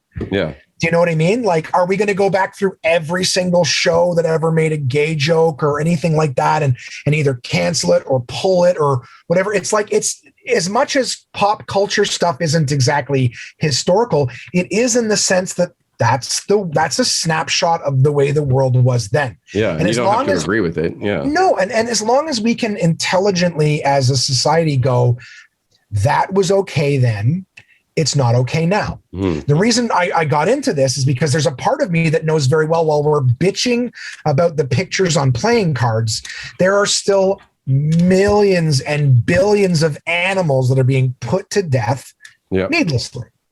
Oh, and there's places in the world where human beings don't have clean water and like so many more important issues. I get our priorities are so fucked up. Yeah. So fucked up. And these people are patting themselves in the back like they're righteous for trying to get a cartoon character pulled. It's like, I get that what they're doing at the time was wrong. I'm not arguing that. I'm just saying, but does no one get that was from before? Like it's not. Well, and the larger point you're making of just like, imagine what we could accomplish if we put our efforts collectively into something with a little more value. Not to say like that none of these should be discussed. I'm all for discussing this, that, or the other thing, and how has it aged, and should we take this statue down? And generally, I'm in favor because I don't get offended or upset about a lot of that shit.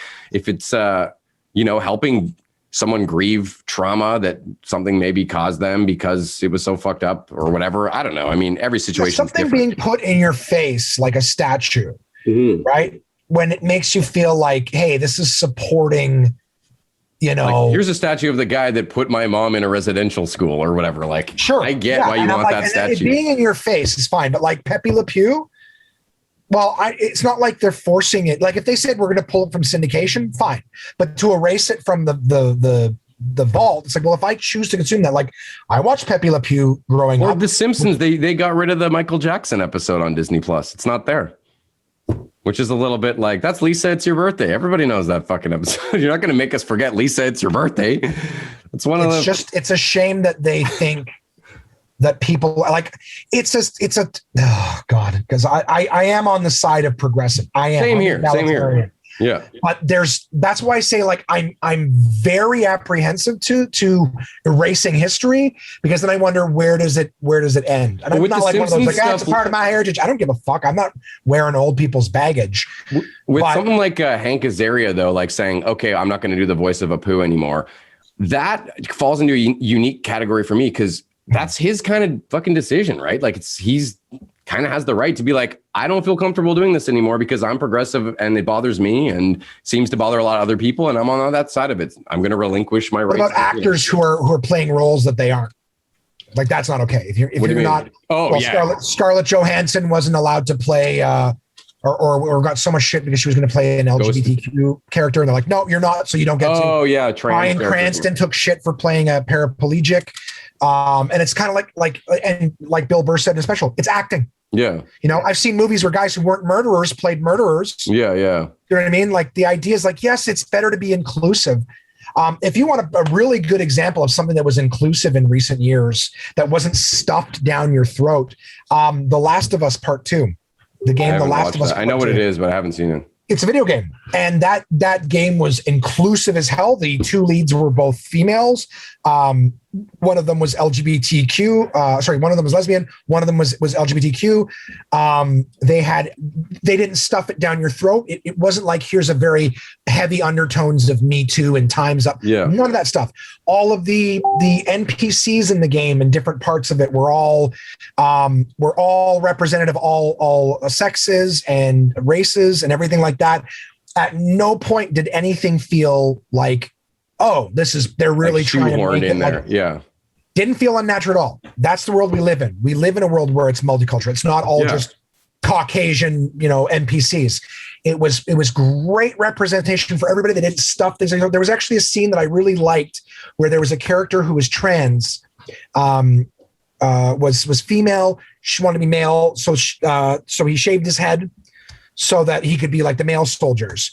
And at one point they're sneaking back into an area because they were outcast for shaving their head. That was like a defiant thing, So they were outcast. When they come back, they're like, hey, it's Lily. They were calling her by her previous name. And they said at one point, after the fight, she says to the character that you're playing, like, did you hear what they called me? And she's like, yeah. She's like, did you want to ask me about it? And she goes, do you want me to ask you about it? And she said, no. She's like, okay, then. And I thought that was kind of cool. And just to show that just because you hear something and just because you might want to ask about it, the idea of her considering the other person saying, do you want me to ask you about it? And she was like, no, not really, or something like along the lines. And that was it. And they dropped it. I was like, that's cool. Like, again, it didn't change anything in the plot really or anything like that, but it was just a cool little moment of like, have you ever considered that? Like, if someone's like, did you hear it? Yeah. Did you want to ask? It's like, do you want me to ask? I don't know. I found that was a really great way of, they created something new. They didn't take something that existed and say, well, now for the sake of this, we got to pull this out and stop this in, and we got to get rid of this. It's like, look, it was what it was. I think that its intention at the time was not to be harmful. Like The Simpsons they were making fun of accents and things like that. No one seemed to have issue with it at the time for decades. But it was a part of what it was. If they had him remove and put it in, great. If that's his decision, that's progressive. Cool. I don't feel like I want to do that anymore. Is the new person who's I haven't watched Simpsons in forever. Is the new person who's doing it also mocking, is it a Russell Peters situation where if Russell Peters makes fun of the entire world's accents, it's okay. But if someone else is doing it, it's not, you know what I mean? Like, dude, we pick and I'm not even on a soapbox right now. You know what I mean? I don't know. We pick and choose what's okay. And it's such horseshit. Yeah. It's such horseshit. Frustrating. I don't have a problem with equality. I strive for it. But the argument when people say like, oh, well, because you hear this in comics, don't take a character I like and make them gay. Just make a new character and make him gay. But it's like, even if they did that and they started making this huge influx of LGBTQ characters in Marvel or whatever, right? Are you telling me that? They have, sure. But are you telling me that every character that existed prior to that is still straight? And out of how many, like thousands of characters, none of them were maybe feel more comfortable coming out? Like some people got pissed off because Iceman, he's gay now. And it's like some, super homophobic guy who Iceman was their favorite character. And now he can't handle that Iceman is sliding on that ice pole. I actually really like that as a narrative. Turns out Kitty Pryde was LGBTQ. I don't know if she's trans. So. But she's had heterosexual relationships as well. So I guess she's bisexual. Right. And I remember that. And then of course, Elliot Page played her in the movies. Yeah. Yeah, I actually thought that was interesting too, because going through the library, I found that they've changed the name in all of the write-ups. So even though when you're watching the movie, I'm sure the credits will still say Ellen Page. I like that on all of the things it says Elliot Page, very respectful, very progressive. I like it. Well, that takes My issue fucking with balls Marvel, too, man. That takes so much balls to be that famous and do something that like I don't know if saying it takes balls is the right term for someone who's transitioning to a man, but yeah, I don't know. To me, that is courage. Sorry, it takes a lot of courage to be that to do that in general, but then to be in that much of the public spotlight, and I think hopefully she was doing that also because it can help other people feel more comfortable. You know, watch me try to pull this all back together. What we've been talking about, everything from like wanting to do stand up to wanting to be trans and not wanting to be trans, but wanting to transition into express who yourself. You feel more comfortable. Honestly, it takes, like you said, courage to be yourself. Yeah, it's so true. If whatever it is, and it's not to segregate, that's to bring us all together. Like if you want something and you feel like you're meant to do or be something that you're not actively chasing, you will feel shitty. There's people who are like, I've always wanted to do this. Has nothing to do with their sex or sexual orientation or their race.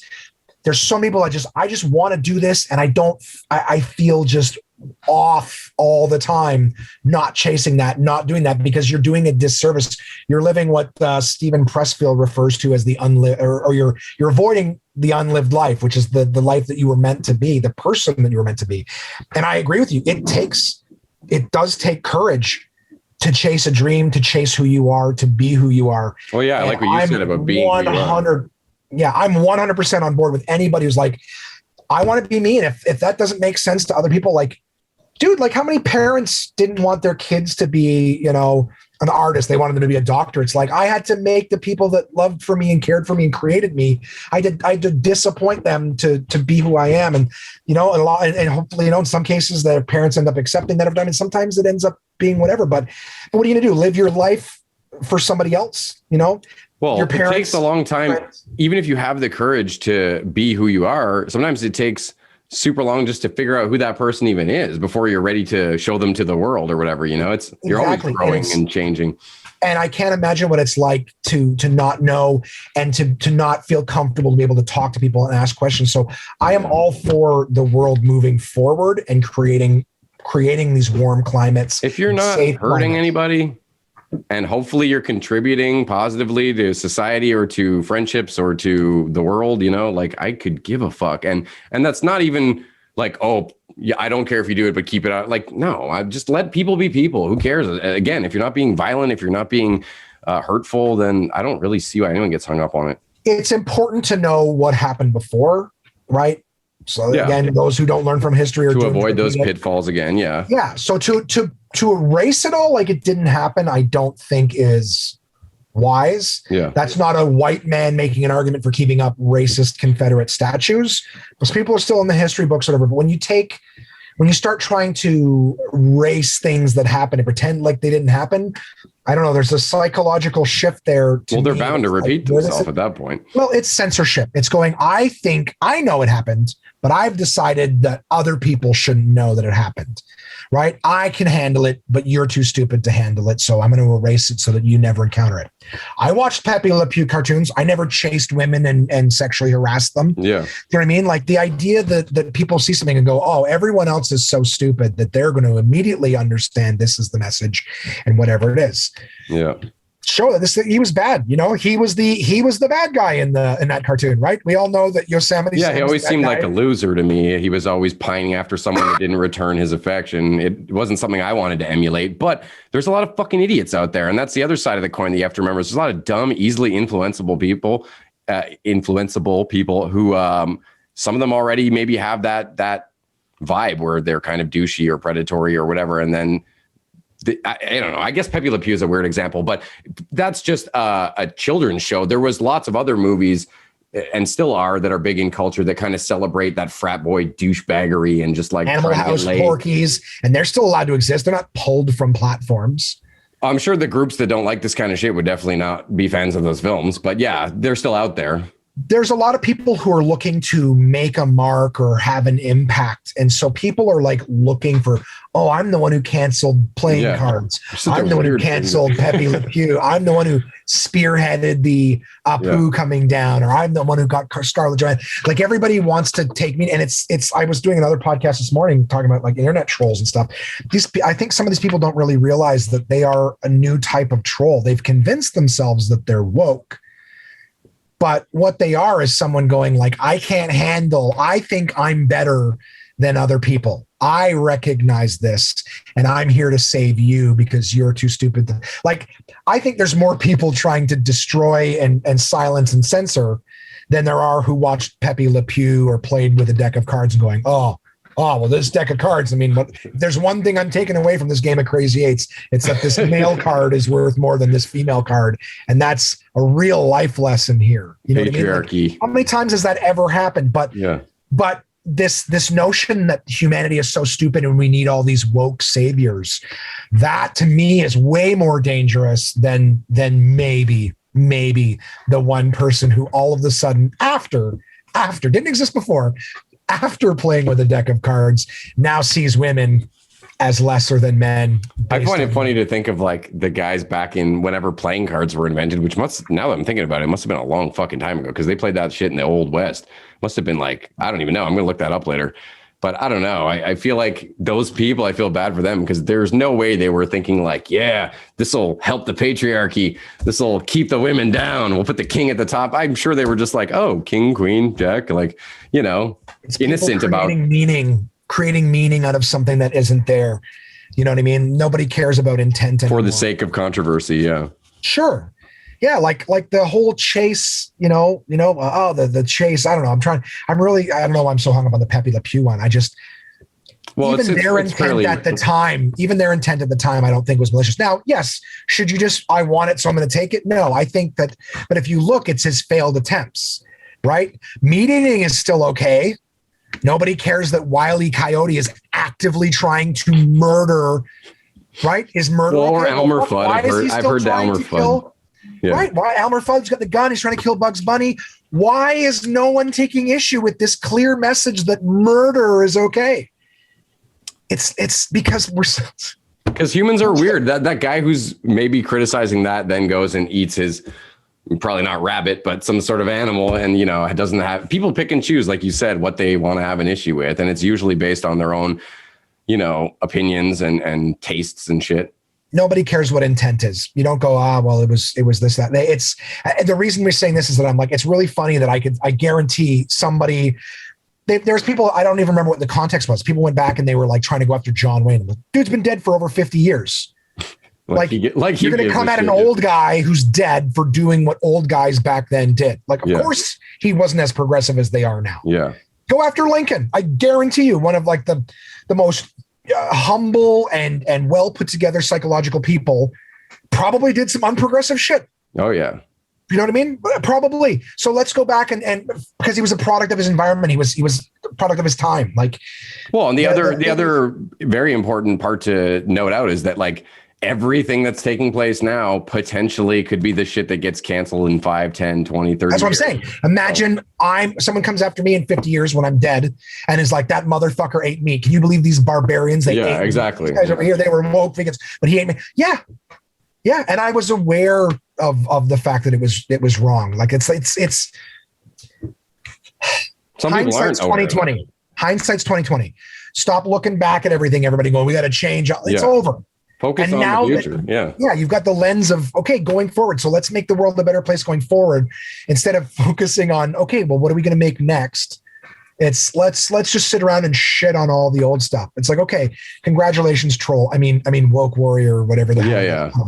I mean, we obviously some things in the past we can't let go completely. Like if someone's on trial for murder or something, let's not be like, well, No, I'm not saying let it go, but I'm saying that like the amount, like I said, it's not okay for Pepe Le Pew to, and I agree, obviously it's not a great message. No. It's not, and it's honestly, watching it myself as a kid, it's not one I ever picked up and ran with. I wasn't like, oh, so you just chase them, hold them, and kiss them? I'm like, it's pretty clear that she doesn't want exactly. that. Yeah. So the message is you can't just grab someone and start kissing them. They don't want that. But then they're That's what probably I took just, from it. I think the argument against him is like, well, then why is he part of your cast of characters for an otherwise lighthearted show? It was not meant to be a show that teaches you lessons in a big way. He was the only romantic character. He's in love. Oh, like, and it was the only like multi-race. It was actually progressive if you think about it. Well, right? and honestly, back then he was always confused. It would get a white stripe on it from paint. Now it's a female skunk.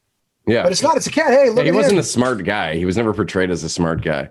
But back then, like probably some of the shit he's doing, and again, that doesn't make it right, but a lot of the shit that he was doing in those cartoons, being more physical, was more accepted back then. You probably could dip a lady and it would be considered like chivalrous to be like, oh, you spun her around or whatever. I'm not trying to say all women like that. That's a new one for me.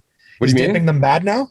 No, dipping. Well, I don't know. If you did it to someone that you weren't familiar with, it would be if you just put your arm around their waist. Yeah, that's what I'm saying. But back in the day, if you had like a nice suit on, there was probably a lot of you can just go up and talk to a nice lady and then she's not going to slap you or push you away. And again, I'm not saying that's right. I'm glad we've progressed to a place where people respect personal space and physical touching and shit. But those cartoons are so fucking old. So I'm just trying to say that like when they made those, that was probably a lot more commonplace for men to behave in that kind of a manner. Not as aggressive as him, but that physical touching without permission was probably seen as flirty more back then. I don't know. I think it was based more on intent, in all fairness. Like, listen, women and men, here I go. Women and men are very similar in a lot of ways. We all want to feel wanted. We all like when someone... That's just humans, yeah.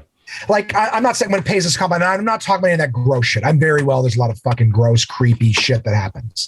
But in terms of just the general dynamics, there's a lot of people that still want to flirt. Yeah. And if you say something, they're like, oh, I'm not interested. My apologies, I misunderstood. Like, there's still a lot of should be able reasonable human beings. Yeah. Unfortunately, we're now in I chatted with Pete Johansson on my podcast. I got an interview with him a few years ago. And Pete was saying and this was, again, a few years ago, Pete was saying we're at a point in society where people aren't allowed to make mistakes anymore. Yeah. And I don't mean something huge and disgusting and harassment and criminal, but just like, everyone's afraid that like one mistake, one thing you say can end you. Yeah. Well, if you're famous enough, it can. Yeah. Well, look what happened to Gina Carano. I'm not saying I agree or disagree with anything she said, but it's like she tweeted something. She didn't hurt anybody. Well, she tweeted several things. It wasn't. Did she? I only saw like the last one. So yeah, she had something about comparing the plight of the Republicans to like Nazi Jews in Nazi Germany. That was about how looking at the character or something like that. Well, she also did this whole rant about how she thinks like gender pronouns are stupid and okay, well, she did, and then there was a third strike. That's playing with the and she was an anti-vaxxer, anti-COVID vaxxer, saying that vaccine was sketchy and all that. So I guess for a lot of people, it was like 3 strikes, Well, fair. I only saw the one where it was comparing that. I go, that's not a great comparison, but I was like, should you lose everything for this poor comparison? I have my opinion on this is you should be able to discuss things. I like when people don't agree on everything. It makes the world interesting. And hopefully you can grow and learn from each other's different vantage points, depending on what it is. Obviously, if you're a horrible monster, we're probably not going to see eye to eye. But with someone like her, I'm sorry, but if I'm getting signed to a fucking franchise that's under the Disney umbrella, and I know it's going to be watched by children, I'm going to conduct myself outside of my character, at least on social media. If I'm having dinner with my friends, sure, I might say this, that, or the other thing, but I don't know. It's partially on her. I think the pronoun things was a very volatile thing for her to decide to all 3 of those are things that she should have known was going to stir up the pot. And I'm not saying that you don't have a right to stir up the pot. I'm saying if you have a $multi-whatever dollar deal with Disney, they also have a right to be like, hey, you just fucked your image as far as I agree. I agree. Like, you've got to conduct yourself accordingly. I would never take to social media and start spouting off. Like, at the end of the day, I'm also like, who the fuck am I that anyone's like going to listen? After everything we've said here. Well, that's the thing. People probably started coming up to her and saying, what's your opinion on this? What's your opinion on this? And then she started to feel like, ooh, people like to hear what I think about things. Tweet. That's part of the celebrity world. I only saw the one where she was referring to like the behavior and saying like, they've already decided the opinions. That's like that. And I'm like, oh, yeah. I go, not the greatest. I didn't agree with it, but I'm not like, oh, I want her to starve now for that. Yeah, like I don't like the lynch mob mentality of like somebody said something wrong. Let's just string who has the confidence that if anyone could see everything that they thought and wrote and whatever over the entire course of their lives, that they would be able to stand up scot-free? Yeah. Oh, the arrogance. Yeah. Arrogance of somebody else holding someone else's feet to the fire and thinking. But like, that same arrogance would be thrown in the way that I was saying against someone who should know kind of the position that they're in. And you're a bit arrogant to think that you can go and spout off about really controversial shit that Disney's just going to be like, you know what? We would like a neutral person, please. You know, like. But you would think like a reprimand. Not maybe some sort of termination. That's the part where I'm saying is like, that's what Pete was saying is it's like, It's not like you can make a mistake, right? I'm not saying that she should be doing what she's doing, but I'm saying that the punishment doesn't fit the crime. Well, she should have to show that she's doing some kind of counseling or something to show to expand her opinions and maybe be a little more open-minded or less like homophobic or whatever it was with the. Yeah, I didn't know there was any homophobia stuff. Again, I don't know if that's considered homophobic. I don't know, but she definitely said something about gender pronouns. She made fun of them. She put up some sort of joke pronoun at the top of her Instagram profile that was kind of mocking those types of pronouns, and that's what got her in hot water, from what I understand. Okay. Well, I heard recently she was kind of asking for it, like. I don't know. Well, that's the thing. Yeah. If you're, like I said, I wasn't aware of any other than one. I thought she was one and done. So I didn't realize that. I'm a big believer in freedom of speech. Same here. Only in the sense like, listen, you should be able to say whatever you want. You got to wear it. And I don't mean wear it as in like you should be punished. Like if you're saying something I don't agree with, I have the right to turn around and walk away. Like I don't have to listen to you. Yeah. You know what I mean? But I think that if you're saying something like it's funny when the media and everything decides what you're allowed to say and what you're not. Like whenever someone's like, oh, you can't post this on Twitter because it's hate. I'm like, well, I don't know. I've heard shit that was, in my opinion, ignorant that I didn't agree with, but I never would have called it hate. But it's like, but it goes against what you think. So you're calling it hate. So that's the veil that you can use to shut it down. I don't know. I'm also, even in this moment, I'm trying to be self-aware of like, am I coming across as ignorant or on board with this stuff? Yeah, I just think it's one of those things where I'm like the history stuff. It's once you start picking and choosing what can be said, what can't be. I've never really liked censorship. I like the choice. I like going, there's someone's like, this person's saying some real controversial shit over here. Cool. I wouldn't mind hearing it. Well, it's like you said, everybody likes pointing the finger until the finger's pointed at them. And everybody's got, varying degrees of skeletons in your closet or whatever with woke culture, partially because it's adapted and grown and changed so quickly. Like, and again, not saying that's not great, but you can't expect everyone, especially people with maybe not so progressive beliefs. It doesn't mean they're not willing to get there. And that's what I hate about our society is because everything is so team red or team blue or whatever.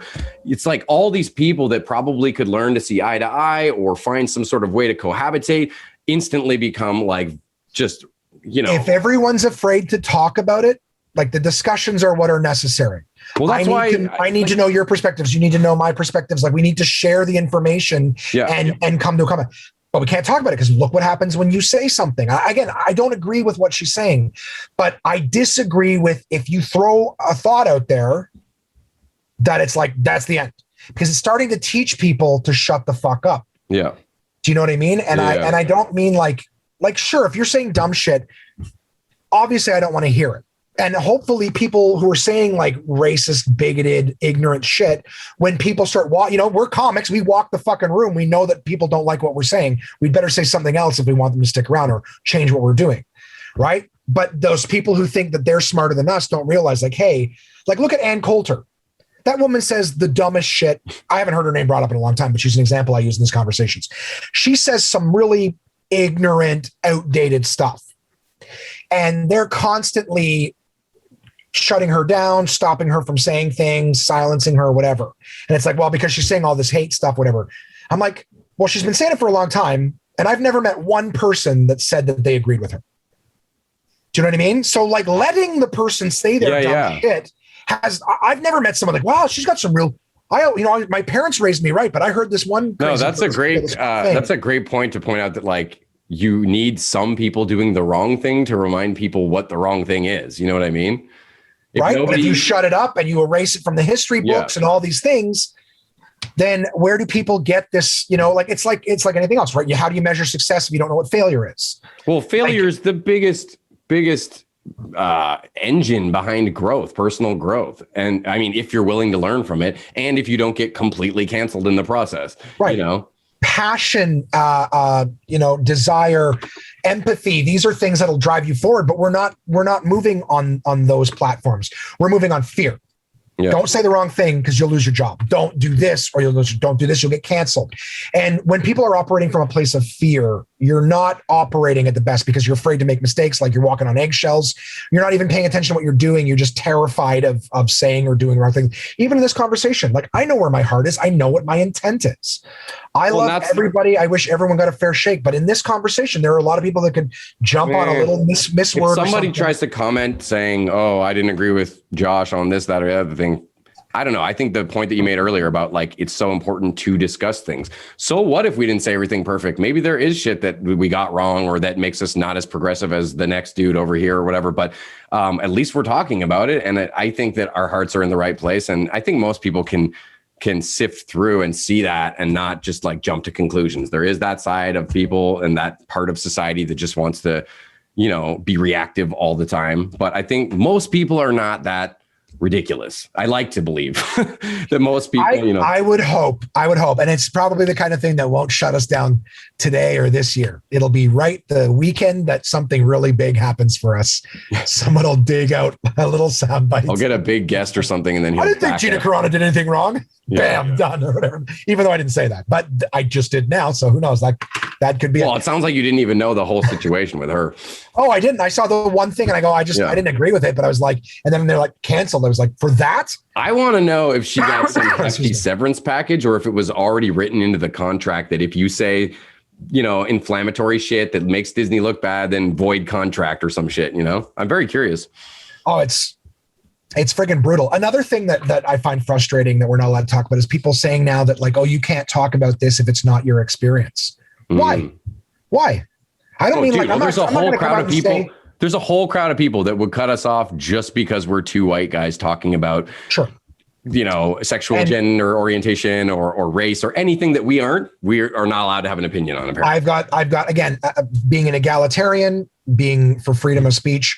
I'm not saying that my take is better. But I think that here's the thing. Back in the day, let's use men versus women as an example. Like back when women couldn't vote, women were treated as lesser. That was wrong. There's no part of me that's like, oh, the good old days. No, it was wrong. It was wrong to treat women like they were lesser. I never have in my life because I was raised by a single mom.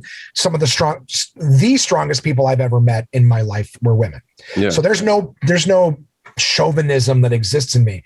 Will I make a chauvinist joke because I know it pisses people off? Sure. I'll do lots of things. Or because it's a well-written joke, maybe, yeah. Well, no, I don't have that as a belief. You don't punch. But it's just kind of funny every now and again to just because I know it'll piss my mom off. So like if I'm just chatting with my mom and I'll just say something, but it's like the intent is like I tell people all the time when we're like, why do guys fart and think it's funny? I'm like, we don't think that the fart's funny. You're uncomfortable. You're disgusted. When it happens. I throw a rubber spider at you because it bothers you. Yeah. You're bothered. If me dressing up in a suit all the time bothered you, I'd fucking do it. It's not the thing. It's that you're bothered. Yeah. So again, if I throw away a chauvinist joke at my mother to piss her off, it's because you're bothered and I know it works. I don't believe what I'm saying. There's a lot of things in life that are that way. I don't really believe it. It's a real quick way to bother you. And that's what I believe in, bothering you. But I just mean that like when someone says like, oh, it's not your experience, you can't talk about it. I'm like, well, for starters, I'm like, I'm not going to turn around and say like, well, here's what it's like because I don't know. And obviously anyone listening to me goes, well, you're not that, so how would you know? But the idea that we can't make an observation or things like that, I find that contributes to the silencing and the stifling of conversations, right? Like I want to know how other people think. Like I said, with the men were wrong when they treated women like they were lesser. And to me, I feel like we're in a time now where it's like, well, men are the bad guys. And some of us are. A lot of things are terrible, yeah. But to me, I'm again going back to egalitarian. Listen, I got to live 30 some odd years of my life where men definitely had an advantage. If it's women's turn to have an advantage, I'm all for it. That's fair. Yeah, it's your turn. That's how I feel. If it's your turn, that's fair. I'm good for fair. However, the only thing I take issue with is calling it progress. If the pendulum's swinging the other way, that's fair. It's not progress. If the abused becomes the abuser, that's not progress. Well, replacing a patriarchy with a matriarchy or whatever, I've always said is kind of ridiculous. But I think a lot of those people feel that it's justified because of how badly it's been the other way, that to get to the middle, they'll have to balance the scales first or whatever, you know. I understand. And I'm good with that. And I'm great to talk with. I've spoken with a lot of people about it. I think, you know, it's funny. I think it's unfortunate that people don't even realize what feminism is. Like, a lot of people think feminism is women thinking they're better than men. It's not. It's literally equality. Equality, yeah. I do think women running the world, as far as like, you know, countries and shit like that, would probably go a lot smoother. I think there'd be a lot less war if it was women. Maybe not. Women can. Who knows? Who knows? It's one of those. Wait until they get in the situation. I'm all for seeing what happens. Well, but guys are stereotypically, obviously not everyone, but full of testosterone and adrenaline and kind of that. And then also just the posturing and the machismo and a lot of the shit that you just get growing up. Some people. A lot of pride issues. Yeah. I've seen similar things with women, a lot of passive aggressiveness. Sure. That's what I said. There can be catty women, but I'd say by and large, women are at least willing to be vulnerable and sensitive, and that's so important in resolving conflict, I think, because it shows that you're vulnerable to the other side, and no one wants to beat the shit out of a crying person, you know what I mean? And to show that vulnerability, you're like, oh well, look at the Animal Kingdom. Literally, like, most of them turn around, roll their back, show you their belly. Like, literally, don't hurt I'm not a threat. I'm putting myself in a vulnerable position. And it's like, that's almost instinctually the, you know, I don't say predator, because if there's a predator situation, that's terrible. You're gonna get your but just a social situation where one animal in a group will show its belly. It's like, I give up. I'm giving you access to what can kill me. In the pack or whatever. Yeah. It's like I'm showing vulnerability, and that almost always de-escalates the situation. Like, I submit. Well, vulnerability from one party solicits empathy from the other, generally speaking, if you're a decent person. You know what I mean? Right. Oh, 100%. I've worked on that in my 30s. I just remember being a young male thinking like vulnerability was weakness, and that's the worst. And one of the most toxic things bouncing around in the male psyche is that like, this sounds like a bullshit emotional hipster thing to say, but I've always been like that. Like, even as a kid, I've never been able to get on board. I think some of it's rooted in sucking at sports. I know that sounds ridiculous, but not getting into that male bravado vibe and giving a shit, and actively being put off by it, by a lot of those types. I've always felt like when Me Too and all that kind of stuff happened, I was obviously in support of it, but I was also like, man, there's so many fucking guys being this big piece of shit. Like, I always wanted a girlfriend. I wasn't not horny. I wasn't not a sexual person, but I never saw the value in going to tap that ass of some random fucking person at the club or like. Yeah, I'm like, you don't know me. It leaves you feeling empty and sad. I don't know. At least me. I agree with you. I was actually the kind of person who was envious of one night stands, not because I'm like, oh, I wish I could have a bunch. Was just like, I've just never been that comfortable being like, I'm going to go be intimate with a stranger. You know, now I know there's in a lot of ways. Like, to me, I'm like, oh God, I couldn't. Well, I don't know. I need an actual. I've been so OCD. Someone. I think that would prevent me from ever. I mean, I'm obviously in a relationship, and I've been somewhat of a serial monogamist my whole life, but I've never had that urge because I'm so OCD that, like, I'm a germaphobe. I'm not going to hook up with some stranger because I'm going to think that I'm going to catch some STD, or the condom's going to break and they're going to get pregnant and then tell me that they're now super I'm attached Christian to this person for the rest of my life. I don't believe in abortion or whatever. And like, oh shit, well, now I'm having a kid with this person. Like, that's the kind of shit that would always run through my head as a young horny guy who might have been on the verge of having one night stands here or there. And I was just like, I don't know. I don't fucking know you. It feels weird. I don't know. I always had low self-image. So most of the time I couldn't even tell when someone was interested in me. Oh yeah. The amount of times a friend would be like, you know, that girl was interested in you, right? And I was like, really? I just never assumed. Dude, I could tell you stories about like things women said to me that to everyone else was like, that's a giant green light. And I'm like, oh, okay, well, I'll see myself out. Your confidence level was just not there. Well, I just never had a particularly high self-image. But at the same time, like, and there's so many people who told me like, oh, that's so sweet and endearing. I'm like, well, trust me, it wouldn't be long-term. The insecurities and codependency would drive you crazy, the neediness. But for me, it was like, my mentality when I saw someone was always like, for the one night stand mentality, I was always like, what will we talk about 5 minutes afterwards? Yeah. Laying next to this person, I'm like, I don't know if we would. I'm like, I've even said, like, I've seen gorgeous women. I've said this on stage. I like gorgeous women, like you're gorgeous. But I go, my penis is like, oh, I'd like to have sex with her. But I'm like, but I don't know anything about you. You could run a dog fighting ring in your basement, and I'd hate you for that. You'd be an awful person.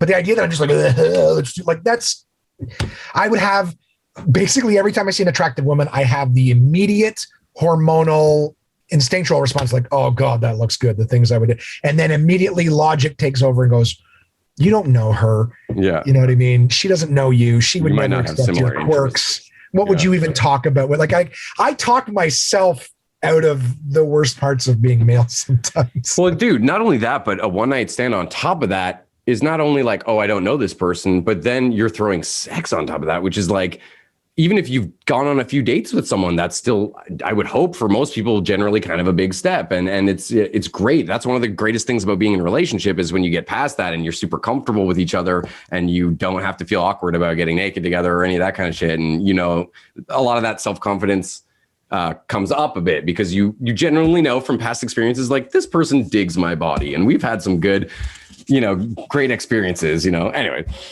No, I'm with you, dude. I still can't get over my Crystal, the long-term relationship that I had since I pretty much started stand-up comedy. Like, again, I'm very comfortable with her. You know, she's the only person on the entire planet that I would ever consider being naked in front of. You're still together, yeah?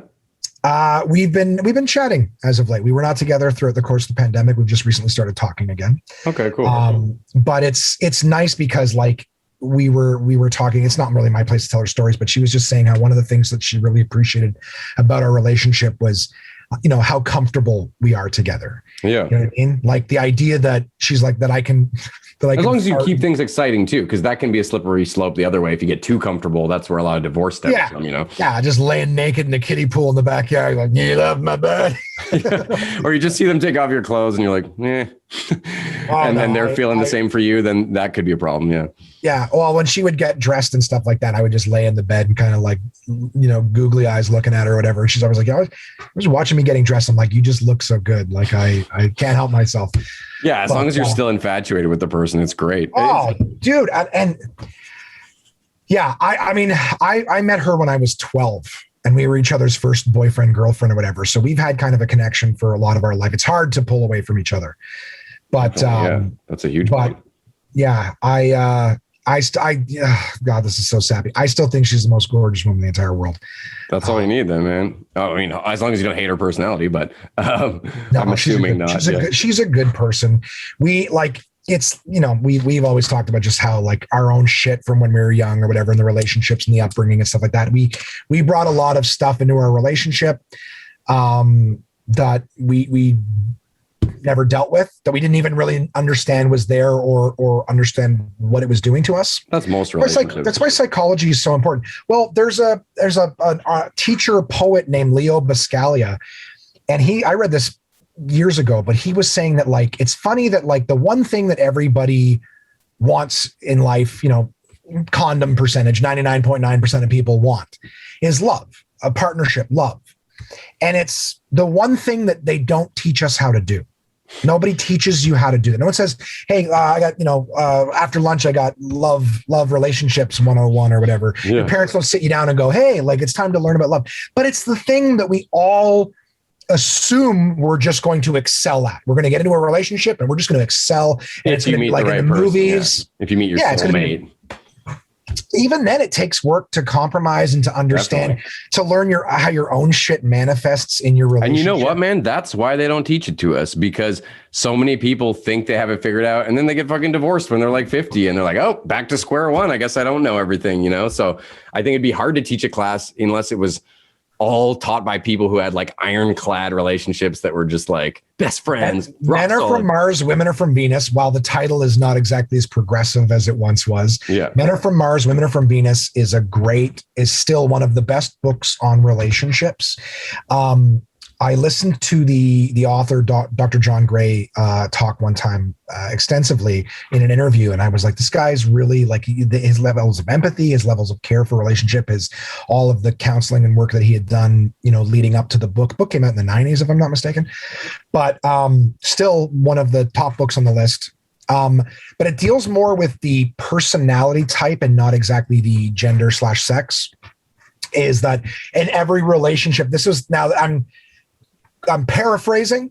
This is not a direct quote for myself. I'm paraphrasing. Yeah, it's not verbatim. This might be cancelable to say, but the person he was being interviewed by was saying that they've noticed in a lot of relationships, there seems to be a masculine role and a feminine role. So whether or not it is in a male or female body, right? Because you can see like lesbian relationships, gay relationships, where you can see that there's still one person who seems to be more predominantly masculine. Well, we should say the quote unquote masculine and feminine roles. Sure. That's whatever, honestly, yeah. Please insert whatever the most appropriate term is. That is my intent to be the most appropriate term. But I've seen relationships that they're saying that you can even see in a heterosexual relationship. Sometimes the woman is more of the leader masculine kind of role, and the guy is more feminine. Dude, that's like where I'm at. I don't like using like I wouldn't say, oh, my fiance, she's the masculine one. I don't think that's the right terminology, but 100% like she is the main. But it's like an archetype tendencies. And I just wish there was a better name for each. I don't know what I would insert, but she's, the main breadwinner because she's an amazing nurse. She's been doing it forever and she's awesome at it. I work part-time at the hospital as well, or not even on call. So not even part-time, but a couple times a week, I'm the main guy who takes care of the kids, historically feminine role.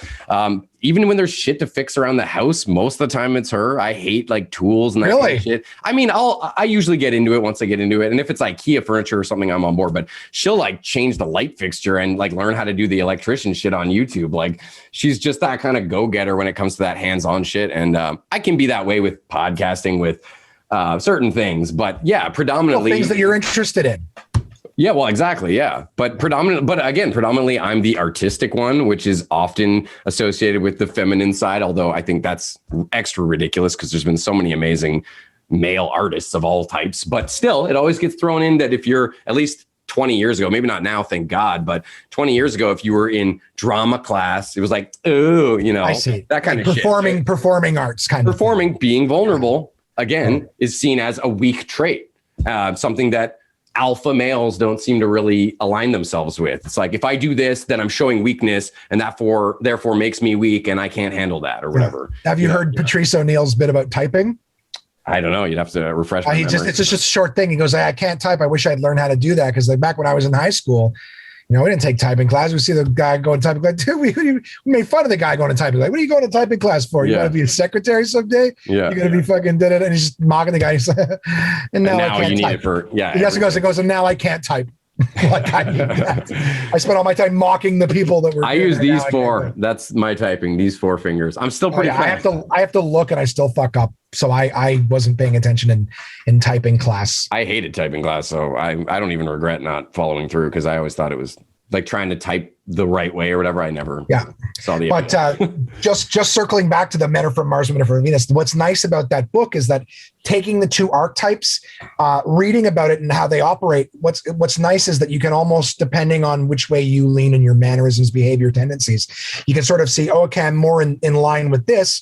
And 9 times out of 10, you'll notice, this behavior sounds like my partner. Yeah. And what's nice about that book, and this is what Dr. John Gray said when he was discussing it, he goes, a lot of people, when my book came out, they misunderstand the title, like Men Are From Mars, Women Are From Venus. It's like, oh, we don't know each other. We're never going to get along. And he's like, and that's not what it's about at all.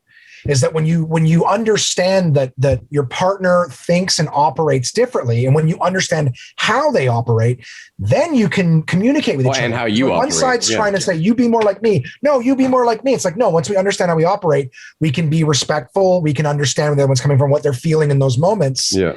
Like, I remember one of the things that they talked about in the book, which was really fascinating to me, was that like they used the example of men in the workplace. Again, this is the 90s. But they're saying how, like, a lot of times in a relationship, like, a woman will be, upset with her husband, come home and try to talk about his day and say, oh, what you need to do is, like, no, I don't need your solutions or whatever. You don't understand. It's saying like in a male role, again, archetype at the time, is like a guy goes to work. He's solving problems all day long. People are coming with the problems. He's solving them. He's doing it. He's helping out. And then my partner comes to me with a problem and I'm trying to solve it. And she's like, no, stop. He's like, what do you mean? Like, I want to help you. This is what I do. Like, there's something going on. I'm trying to give you a solution. Like, I'm not, and she's like, oh, you don't understand. What do you mean I don't understand? I understand everything you're saying. I'm trying to help. Yeah. And it's like, but in that role for the female archetype, it's like, no, you don't understand. I'm not trying to get you to solve my problems. I just want you to hear me and hear what I'm going through. Like, I don't need you to do anything. I just want you to understand where I'm coming from and to empathize. It's like, it's fascinating because, and as guys, we don't understand that. We're just like, people come to us with problems all the time. Naturally, we're inclined to want to solve it. So does right? that book imply that if you have two of the same, that can't work, or is that discussed? I don't know. Because I haven't feel finished like you it. could have that couple where they're both like task-oriented people, and then they're like, "This is awesome," and they high five, and everything's like, or the opposite where they're both really touchy. It doesn't necessarily get into like a task-oriented thing because again, it doesn't say anything about women don't want to do tasks. It's not like that. They go kind of task, but I meant like efficient, hands-on, problem-solving, like you were discussing the male role of like I'm solving problems. I feel like two people like that could probably hit it off because it's they're more so of the similar. connection involved with it. So again, too, like because you might have the guy who wants to come home and talk about his day, and the wife who's like bang bang bang all day long. She's the one working hard, getting shit done. You know what I mean? And he just doesn't. I don't want you to solve it, honey. I just want you to had a long day. I just want to talk to you about. Hear me out. Yeah. Do you know what I mean? Like, so the idea is that they were saying that like it kind of goes back to an instinctual time, like caveman days or whatever, where it's like men were traditionally hunter gatherers and women were traditionally caretakers and homemakers, cave makers, whatever you want to call it. So the idea is that like when men were out hunting, when you're in a position of danger and there's predators and things, you need to act fast. You don't have time to sit and discuss what we're going to do. We need to act fast. So you get there's an instinctual thing of like, when there's a problem, you act fast. Let's come up with a solution quickly. Right. And whereas women have a very respectful position and mindset on that. And again, this is the archetypes that they've put in the books. No, okay. Again, so like, please don't jump down my throat comment sections. Yeah. Whereas they talked about in the workplace, whereas like a guy's like, we got a problem, we're going to solve it. Here's my solution. Let's go do this. Whereas like they were saying in the workplace, a woman will come to the group with a problem and say, hey guys, we're having an issue with this. And they're great. What are we going to do? And they're like, oh, well, I'm coming to you with it so that we can discuss it. Because in her position, it would be rude to work on it on her own without giving everyone else a voice to be a part of the thing, which is why, and they kind of explain this, which is why when a guy's like, I'm going to take my wife on a vacation, I'm going to pick the hotel, I'm going to do all this. And then we go, here, honey, look, we're going on this trip that I made. And she'd be like, you planned a trip. You didn't consult me. You didn't even, and as a guy, we're like, no, you don't have to do anything. Yeah. Right. Yeah. You don't have to, I saved you all that trouble. Like I would love for someone to just go, here it is. Cause I'm used to making all the decisions. Like, so, but the idea is that one person isn't wrong. Do you know what I mean? The idea is that when you understand that she would appreciate being included in the planning, that's not like, oh, I'm going to get in shit because I'm giving her a task, right? No, and then the next time you include her and then you realize there's a little less work for you and it's more of a group effort now and people start to grow as a couple. Yeah, I get that. Yeah, and there's like a million little examples of this in the book. They talk about how he says that women are like waves and men are like elastic bands. And he says that like, men will pull away. Sometimes we just need a little space. We pull away, but we come back. And the whole idea is that sometimes when you feel the guy pulling away, just give him his time. Like he's gonna come back. But if he pulls too far, it's gonna snap back and it's gonna be aggressive. Right. So I don't think they go too exactly last minute, but he basically just says that you'll feel your guy kind of pull away to his own thing, but it's like this. It's like the same as women, up and down like waves, right? I mean, it's not like they're going to always be at a low. They're not always going to be at a high. But he says that a lot of us as guys, again, because we're solution based, like, oh, you're upset. I want to make you feel better. I want to solve it. That's how we even show love, right? I show love by wanting to be there for you. Right. As a male, like he said that with all of his counseling, this was an interesting thing. And I'll get back to the wave thing. But he said that for years of doing counseling with couples, he goes, whenever I was with a woman who was ready to leave a man, she would say, I give and I give and I give, and I'm still not getting my needs met. And he said, whenever a man was ready to leave a woman, he would say, I give and I give and I give, and still I can't make her happy. So they get into talking about how men and women feel loved at times. Like obviously there's books like Love Languages and there's more sensitive loves, but men predominantly, the archetype, want to provide. We want to go out and kill the thing and bring it back for family. We want to be providers. We want to do our job for our partner. We feel loved when we provide for our partner. So that booking the trip and going, look what I provided for you, it's like, that's how I feel loved. Look what like the cat dropping the bird on the doorstep. Look what I got you. I love you. Look at that. Yeah. But that's why when we're met with like, you didn't even include me. It's like, well, I don't feel loved because I feel like I failed. I didn't make you happy. The work I did is not being appreciated at all. You're just jumping. Right. Yeah. Now that's because we only understand our way. Because we kind of like, well, I would like it if someone, but this is how I'm trying to show you. I'm trying to provide for you. I'm trying to make you happy with this. I'm trying to make you happy with that. You didn't include me. You won't listen to my day. I can't make you happy when I'm listening to your day because I'm trying to help you and you don't want to hear it. I don't understand. I solve everybody's problems. I can't solve yours. Now, this is just the guy side of it, right? So understanding what's going on from your partner's perspective, you understand that they're not just trying to be difficult, that they look at the situation differently. So when he's talking about the waves, he's saying that when your partner's feeling down, that's the time you want to help. And you're like, she's not going to feel better right away. If you invest your time in her and she's down right now, right? So don't be like, hey, are you going to feel, what can I do for you? She's just down. Well, it didn't work. And then you just kind of bail or whatever. It's like, he goes, when do you invest in the stock market? When it's down, right? And it's like, when do you invest in your partner?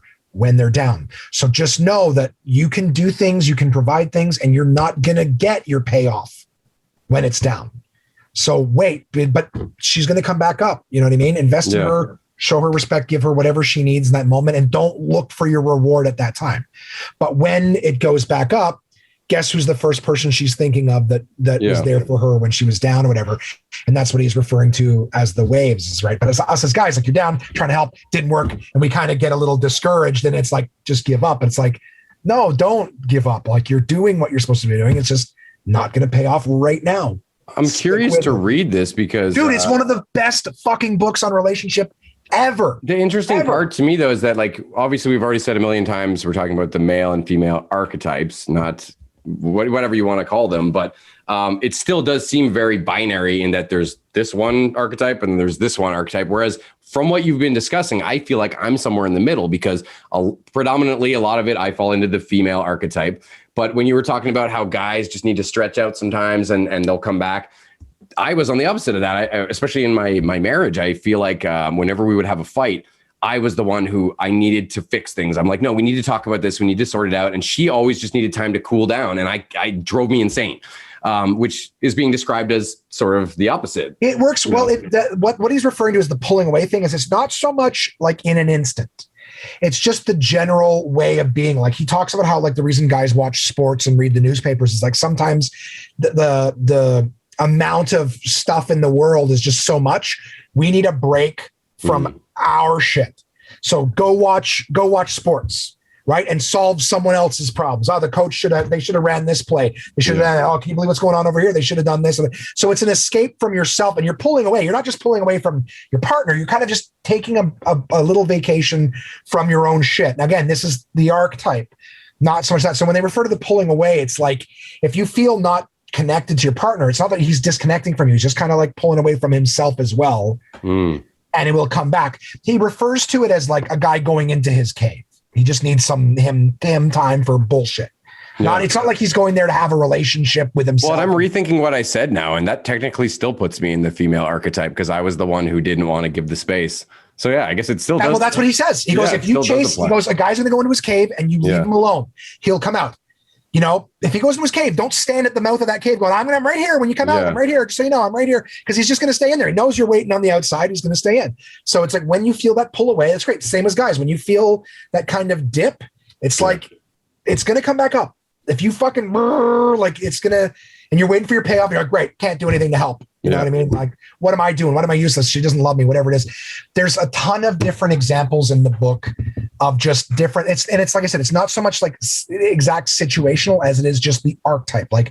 If one person in the relationship wants to come home and talk about their day, he refers to it as pause and prepare for talking about you. He goes, what the couples need to do is to say, this is what I need in this moment. In fact, Dr. John Gray in this book was the one who coined the phrase quickie. Oh yeah.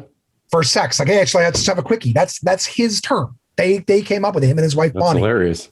Dude, people say that all the time. It's just part of our language now. It's better than making whoopee, like they used to say on fucking game shows and shit. But he was saying how it's funny. I'm trying to remember the original thing before the quickie. I'll tell you the quickie thing. I found it very interesting.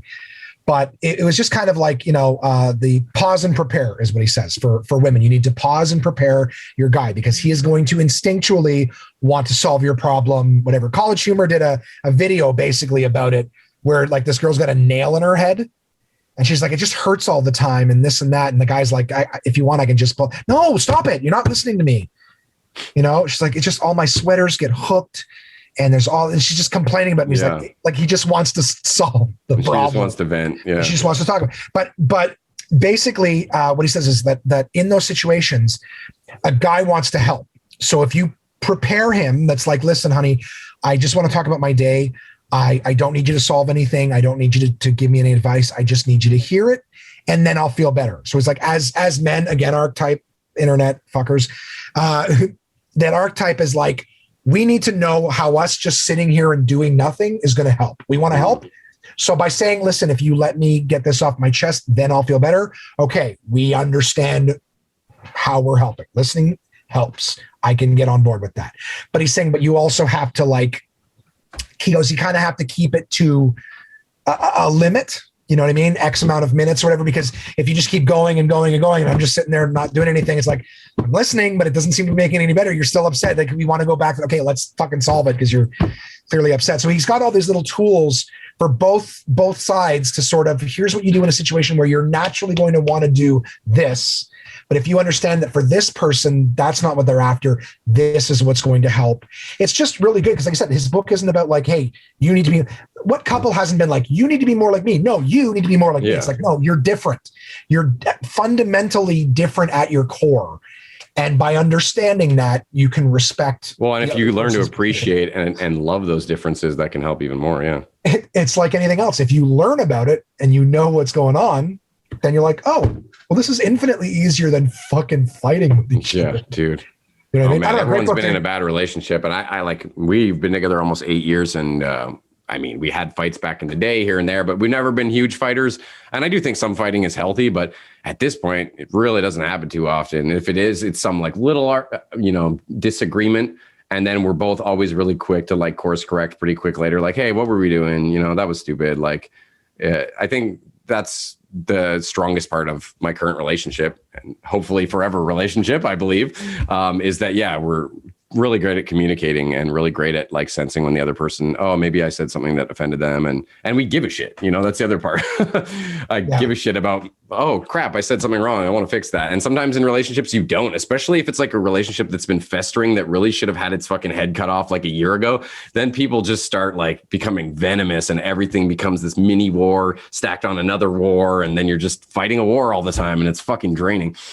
And it's a shame too, because I think like people who cared about each other or whatever, one of the most unhealthy things in relationships, once you get into it, like you start seeing someone, you're like, oh, if only they change this. It's like, oh, listen, if you already want them to be someone different, it's doomed to fail. I mean, some change is healthy. We're always changing and growing. We're not trying to like redesign someone. Yeah, you shouldn't be trying to. If you're like, hey, I'd love them if they just quit smoking. It's like, do you know how hard it is to get someone to quit smoking? Like, if that's going to make you resent them, and if you're going to try to influence their behavior, and you're going to start getting involved with that, they're going to start to resent you. Well, it's something you should be very clear about at the beginning. That's a huge thing in relationships and courting and whatever you want to call it, dating, is being pretty upfront about like, not like in a freak way where you're like, hey, nice to meet you. I want to get married within 3 years and I need 6 kids. Like, I don't mean like that, but just, being open about your interests, open about your kind of lifestyle. Because you don't want to be this like fit person who hooks up with someone who doesn't want it because maybe they just have a natural metabolism and they look great, but you actually have to work out to get that kind of, result system going. That could be doom for a relationship right there, because all of a sudden you want to go work out and they're like, oh, why are you going out again? Or whatever the issue may be, like. Oh yeah. I would say that with Crystal all the time. Like I would love to just keep up with her. I don't know. It's weird when you feel like, it's so funny how many insecurities I brought into that relationship, because I'm like, I would always joke with her. You know what I mean? She's in shape. She's gorgeous. I am not in shape. And I would always laugh and say, like, if anyone ever saw us in public, they'd be like, oh, that guy's got money. I'm like, nope. Oh, he's probably got a huge dick. Wrong again.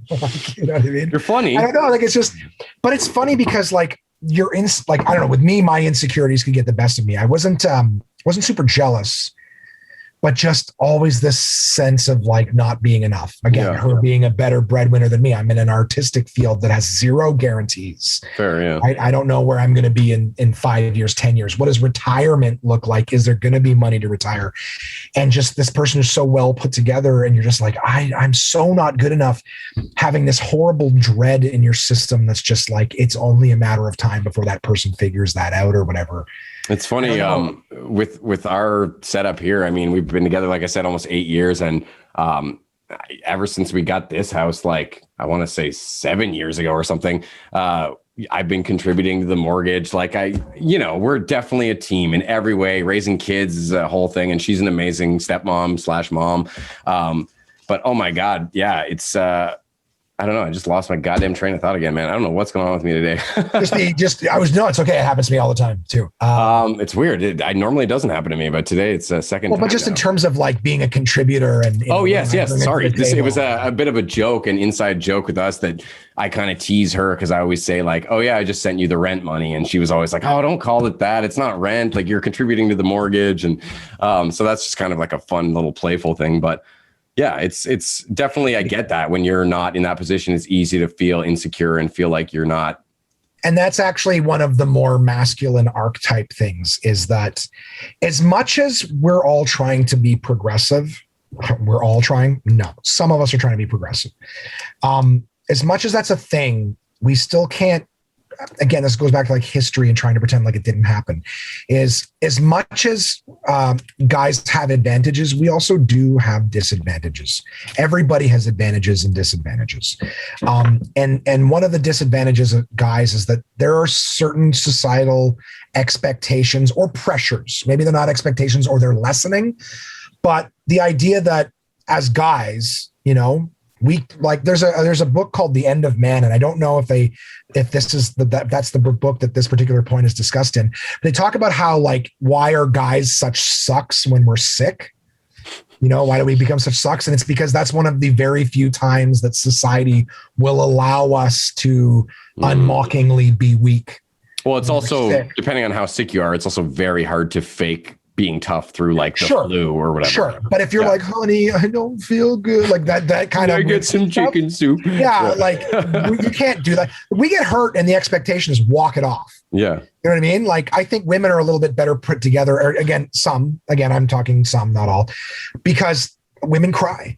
You know what I mean? And sometimes even guys, we look at it and go like, that it feels like they'll cry over everything. It's like, yeah, but they're getting over shit a lot faster than we are, whereas we're like just stuffing it into our chests. Well, yeah, they're processing dying early. Yeah, they're actually taking it out and processing it. And I don't know. I think that's, women generally outwardly seem to have more compassion. Again, not everybody, but a lot of, if a guy gets hurt on the football field, I mean, depends. If it's a big game, I'm sure everyone will care. But if you're just in gym class and someone gets hurt, unless like, it's oh insane, my God, unless it's insanely serious and someone's bones sticking out, if someone just twists their ankle, every guy's going to forget about it in like 30 seconds and no one's going to be consoling him. But like with women, if that happened, I could see one of the girls going in being like, hey, Karen, are you okay? Like, did you want someone to talk with while you're sitting out? Or like, they're just more 10 minutes later, I hope he's doing okay. Who?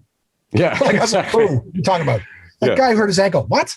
Oh, yeah. Who cares? He'll be fine. Yeah. Yeah. But I prefer the latter. I've always been like that too. I hate seeing people in distress and people sad and shit, man. Like, because it sucks, and I feel that, and I think empathy is a key to humanity, really, man. Like, I think being able to connect on that level is really important and something we should never, move away from.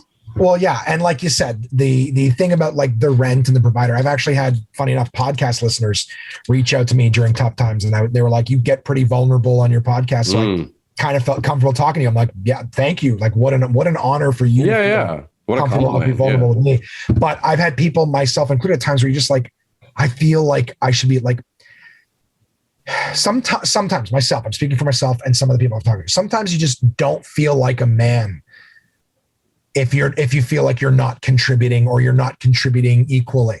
And as much as, we talked before about people saying like, you can't talk about you can't talk about experience you didn't have. I think that sometimes when guys come into, there's a lot of us who are kind of like, shit, I just want to be a good partner. I want to be that one who provides. So maybe on an instinctual level, when we're not doing that, like we really feel like there's something lacking. I'll talk for myself. I know that during those moments, I'm really feeling like there's something that's lacking from me as a man to be able to be equal. I know. But is it lacking from a specifically male standpoint, or is it just not being self-sufficient, not being having that security? It might not even be a gender fair thing. Question. Yeah. Fair question. I think I know I've always looked at it that way myself. Like, but that's bred into us or trained into us from the 90s and whatever when we were growing up. It's conditioning. Yeah, it's exactly. It's our history. Getting diluted out of society every 10 years. It's a little bit less. And yeah, like I'm not intimidated. Like I said, Crystal was a stronger breadwinner than me. I wasn't intimidated by her abilities. Her success. It took my insecurities a while to learn that her successes were not my failures. Yes, exactly.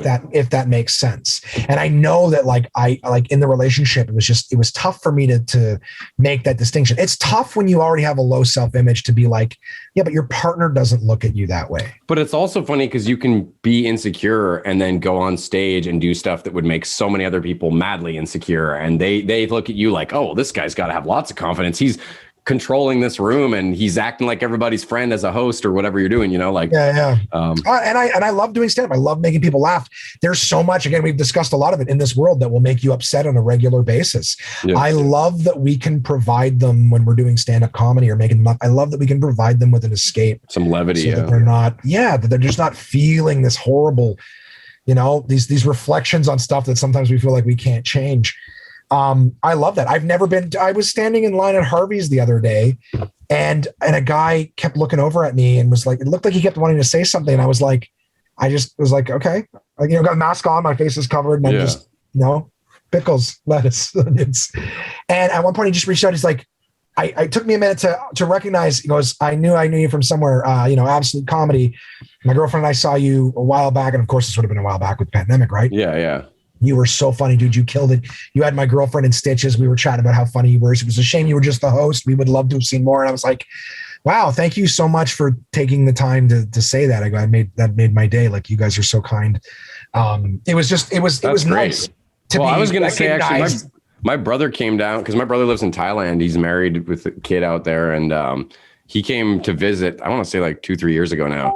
And we went to Absolute, I think, or maybe it was, because I don't remember. No, it was Absolute. And you were hosting, I believe. And even after he saw all the rest of the comics, he kept saying, oh, yeah, the host was so funny, man. You had him in stitches. So thank you. I wrote that down here. Quinn visiting thought you were the funniest. Oh, that's super kind. Please thank him for me. Yeah. Dude, I was watching one of your stand-up sets that had me laughing. You had a joke about Lululemon, and I'm not going to go tell your joke or anything, but man, that headband thing was hilarious. I don't know. I like making people laugh. I've worked so many other jobs. Nobody has ever come up to me on the streets and been like, hey, you were the guy that sold me my TV at Future Shop, or you're the guy who sold me my phone at Telus or Bell. And, hey, you're the electrician that rewired my house so it didn't burn down. Like, all of the jobs I've done, nothing has it ever meant enough for someone that it actually made it memorable. Yeah. Whereas I have been very fortunate to, I'll give you an example. Well, I'll finish my thought. I've been fortunate enough that people have been like, oh, hey, you were funny. And thank you for remembering me. Do you know what I mean? Well, and if you're a comic, and even no matter how successful you are, and obviously you can do it for multiple reasons, but if one of the top reasons you're doing it isn't because I like making people laugh or love people, making people laugh rather, then you're doing something wrong, in my opinion. That should be the bedrock of any stand-up comedian, no matter how experienced you are, is I like to make people laugh, or I love it. Yeah, absolutely. Absolutely. There was one time when I was in Costco and I'm walking around through Costco. There's a guy, I think he was wearing a Leafs hat or a Leafs jersey or something, trying to make Leafs. I'm not even a big hockey fan anymore, but I was definitely never a Leafs fan. Never a Leafs fan either. It just bugged me that they weren't the Leaves. Like the Leaves, right. Anyway. Ron Sparks had a bit about how they even misspelled Leafs. Yeah. Which you would think it's not like they're owned by teachers or something. Yeah. But basically this guy, I just passing through the food sections, whatever, we kept crossing paths. And every time I saw him, he was just staring at me. Right. And I don't know if my caveman DNA was like, dude, what the fuck? You know what I mean? I just remember every time I saw him, and I'm very empathetic. I'm very like, don't start conflict needlessly or whatever. Yeah. Like, and but I was just kind of like, he's staring at me. Obviously an insecurity coming up to me. Like, what the fuck? I don't know him. What is he doing? Fucking Leafs fan. What does he want? And right at the very, and I ended up in line at the cash, and he was staring at me again. And I was about to be like, dude, what the fuck? Why are you staring at me? And right before I said something, he was like, absolute comedy. That's where I know you from, dude. Fucking hilarious. And I was like, thank you so much. Like, he was trying to remember where he knew me from every time he was looking at me. And I was just like, that's just always a great reminder of me to just, doesn't matter where I am or what I'm doing. Like, now that I'm a comedian, like, I am my product. I remember when I worked at other places and I'd have uniforms on, sometimes taking the bus home and stuff like that. I'd be with colleagues and they'd mouth off or try to say something stupid to someone on the bus. I'm like, dude, stop. You're still wearing your uniform. Yeah, you're representing the brand. Like, your live Twitter with your brand on it. If they find out, they'll give you shit, So I was always just like, when you're in your uniform, people aren't going to go, oh, that so-and-so, Matthew. They're going to go, hey, that guy who works at TELUS or whatever. Yeah, exactly. I mean, like, they're associating you with that brand. Don't do something that's going to make the company look shitty. But now that I'm a comic, I mean, I am the company. I am the brand. So don't do anything shitty ever. Everywhere. Yeah. Like, when you talked early on about how there's some people who will be rude to a new up and coming comic. Sometimes people act like they're better than the audience who are coming to say thank you or hi after the show. It's like, dude, treat everybody like gold, man, because these are the people that are effectively going to come back and see your show or tell their friends about you or subscribe. Yeah, if you're an asshole, like, oh yeah, I saw him. Like, hey, I'm going to go see Josh Williams this week. Oh, I met him before. He's an asshole. Yeah, even if you were funny on stage, you'd be like, yeah, he was hilarious, but what a dick. Say hi, and he was like, get out of here. I'm like, oh, thanks. Like, no, I'm always like, oh, thank you. Literally detracts from your performance to a degree. Yeah, and I thank them for coming to say hello. Well, you know what I mean? Like, I appreciate you taking the time to say that. Thank you for telling me that you thought I was funny at Absolute Comedy. Thank you. Like, it's kind of you. I'm glad. I appreciate you telling me and not just remembering going, oh, that's who he is. Like, thank you. That makes my day to know that. Dude, the best thing ever is when you do a competition, you don't make it through the round, and then you still have someone come up and they're like, I really liked you or whatever. That's a nice sort of counterbalance when you don't make it through, it's nice when you know that what you're doing is making somebody, happy. But in that situation specifically, because if you won, you almost expect people are going to go congratulate the winner. But to have someone come up to you when you didn't win or you didn't make it through and say like, hey, your set really spoke to me, or I really liked what you did with the guitar there or whatever. It's nice, Yeah, thanks for taking the time to let me know that it wasn't for nothing. And in my case, it's only ever been like a single person. I am not trying to put forth out there that I do these shows where people are congregating to come say hi to me. Like, no, not by any means. But dude, I've had some weird things after shows. I don't know about you, but as comics, I have a difficult time taking compliments. I'm not like, oh my God, thank you so much. I'm like, oh, that's so kind of like that's very sweet. Very nice of you. Well, it's good to be humble. It's good to be modest. Oh, I try my best sometimes. Yeah. Not at being humble. I try my best to do a good job on stage. So like, I appreciate it, but in that artist's mentality, I was going to ask, I sort of threw it out there, but I had, this is way when I started doing comedy, probably at Absolute, and some girl came up after and gave me her friend's number. And I was in a relationship. I didn't follow through, but that was an interesting, I was like, really? It just caught me off guard because when you're on stage, you're not thinking about that kind of shit. You're thinking about your fucking set and just not fucking up. And there are comics who are thinking about that shit on stage. And I guess. Yeah, they're probably. I've seen it where guys are like, hey, come up and see me after the show and take pictures. Well, we'll flex for you. We'll do this and that. Hey guys, I'm the sexy this or that or whatever. Like you see them like in their act trying to be like, I'm laying the groundwork for like weird after the show. I'm like, okay. I guess, yeah. I don't know. It's like a shitty infomercial. Yeah. Some of them are ones who are like in relationships, and I'm like, oh, that's so gross. Yeah. That's so gross. You're like canoodling at night when your wife's at home sleeping or whatever. Oh, dude, that stuff breaks my friggin' heart. Again, I'm like a guy who can't even do a one night stand because I don't know you. But then like your best friend, your partner, and you're like, hey, I could fucking betray.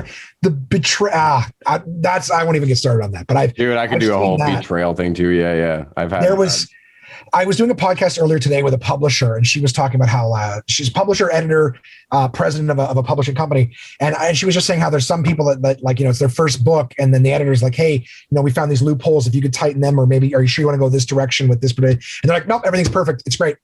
It's like, she's like, those people are very hard to work with. And it's like, yeah, it's like, you get comics like that where they're brand new and you're like, hey, I've got some advice. Maybe like, no, I'm perfect. I'm the most funny person ever. And you're like, yeah, that's hard to work with. So like, that's why I would say like the artist that's like, oh, that's very kind, like very humble or whatever. Like usually the guys that are coming off stage going like, oh, fuck, I screwed up this line. I should have said this, even though they did great.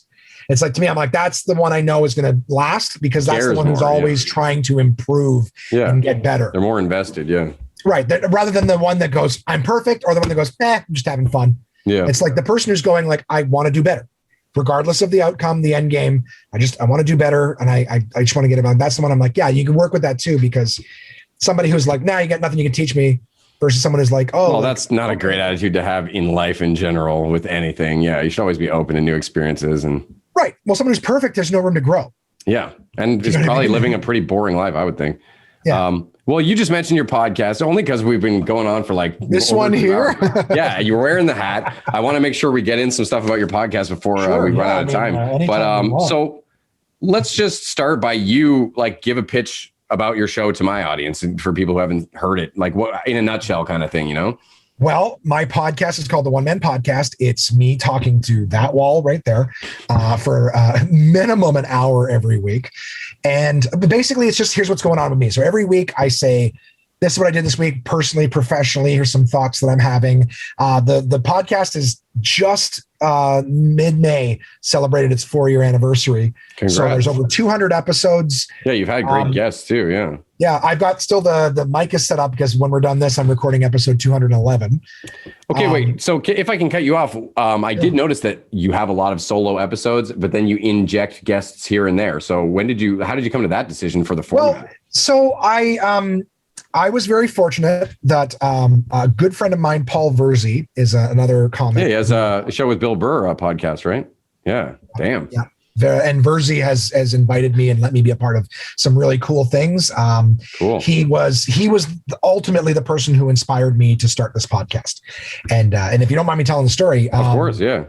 I listened to Bill Burr's podcast for a while, which is just Bill talking by himself. And Virzi's got one called The Virzi Effect, where he's talking by himself. And I remember that the two of us worked, we were doing shows in Ottawa together. I brought him up from New York to do Absolute Comedy. And we did a show, and after every single show, now Paul's never done clubs in Canada before. He's done tours with Bill where he opens in theaters, but he's never done clubs. So I brought him up. We did a week together. I hosted for him. He did the headline here in Ottawa. And after every single show, there would be, no word of a lie, at least 5 or 6 different couples or people that would come up and say, hey, we heard on your podcast you were going to be here, so we came to see the show. Like, this was great. We brought you a cigar. Like, he's into cigars, mentions it on his podcast. And I was like, that's crazy. Like, you've never been here before. So these are all people that have listened to you, maybe from seeing you open for Burr or whatever. But I'm like, they know what's going on with you. And he's like, yeah, dude. He's like, you got to treat your podcast listeners like gold. He's like, because there's people that will come and see you like once a year when you're in place. But then your podcast listeners are with you every single week, and they're invested in who you are and what's going on with you and everything. I was like, that's crazy. So we did the shows in Ottawa. And like I said, every single night I was like, this guy's got a podcast, and there's people here. They only know he's here because of the podcast. That's crazy. And then we did a week in Toronto, same thing. In fact, one of his listeners drove all the way from London, Ontario to Toronto, put his dog in a kennel before he left, got a hotel with him and his wife. Wow. And they're like late 40s, early 50s. They came to see the show at Absolute, came to see Paul. They took me and Paul out for dinner afterwards, and we shot the shit. Him and I kept in touch when I started the podcast. He's a listener of mine now too. But this was somebody who's just, again, like the podcast, all that, never heard of Absolute Comedy, just heard on Paul's podcast. And Paul was just saying to me, he's like, dude, there's so many people that are just invested in you. Like, there was a guy one night after show came back and said, hey, sorry to hear about you and your depression. I'm glad to know you and Stacy, his wife, are doing well. He just started listing all these things from what were going on in his life. And I was just like, it's funny, like someone you've never met before. How long was his podcast going at this point?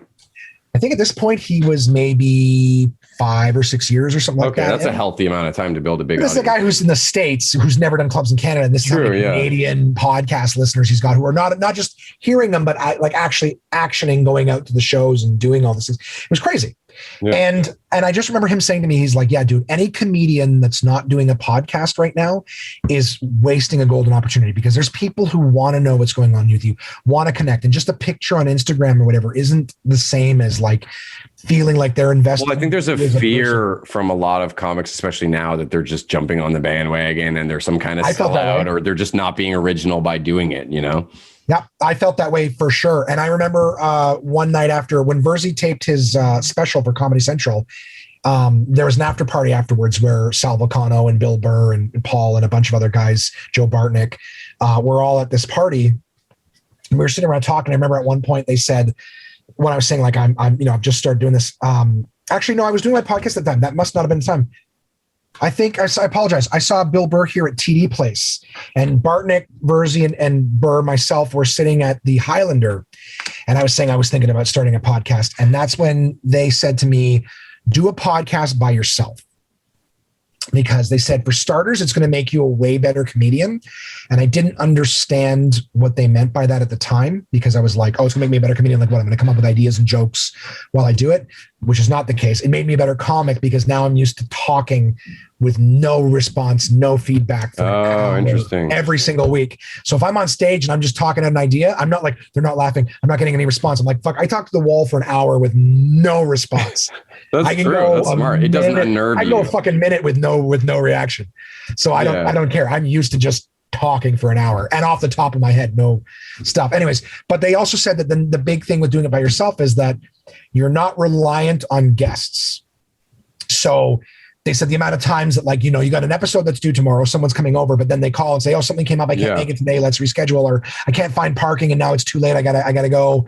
Like, and now you're left without an episode. You know what I mean? Like, you don't have an episode where they're like, if you do it by yourself, you're going to have the benefit of becoming a better comic, and you're not dependent on guests. So if you have guests, it's a pleasant surprise versus an expectation. Although in your case, it's a misleading name for your podcast when you have guests on. I was shocked. Well, here's the thing, is I always do the guests as a bonus episode. Oh, cool. So the one man podcast exists every week as, here's what's going on with me. I am the one man that's showcased, because the podcast is what's going on with me personally, professionally. Here's what I did this week. It's like an audio journal almost. Yeah, basically. It's like my public journal that anyone can listen to. And it's not, hey, welcome to the wacky comedy. Like, it's very, this is my journey. Raw, this is my life. Real Josh. Dude, I've openly wept on it. It only happened one time.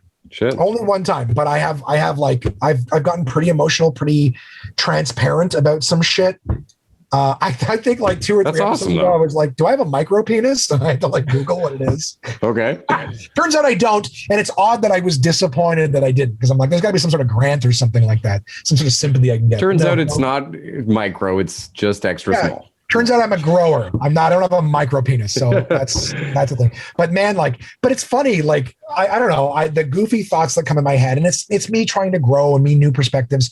I've recently started doing a top 5 list, which I have a lot of fun with. Nice. And I try to make it like a real niche top 5 thing, but I open up to the listeners who are called onesies. I was going to comment on that. I thought that was great.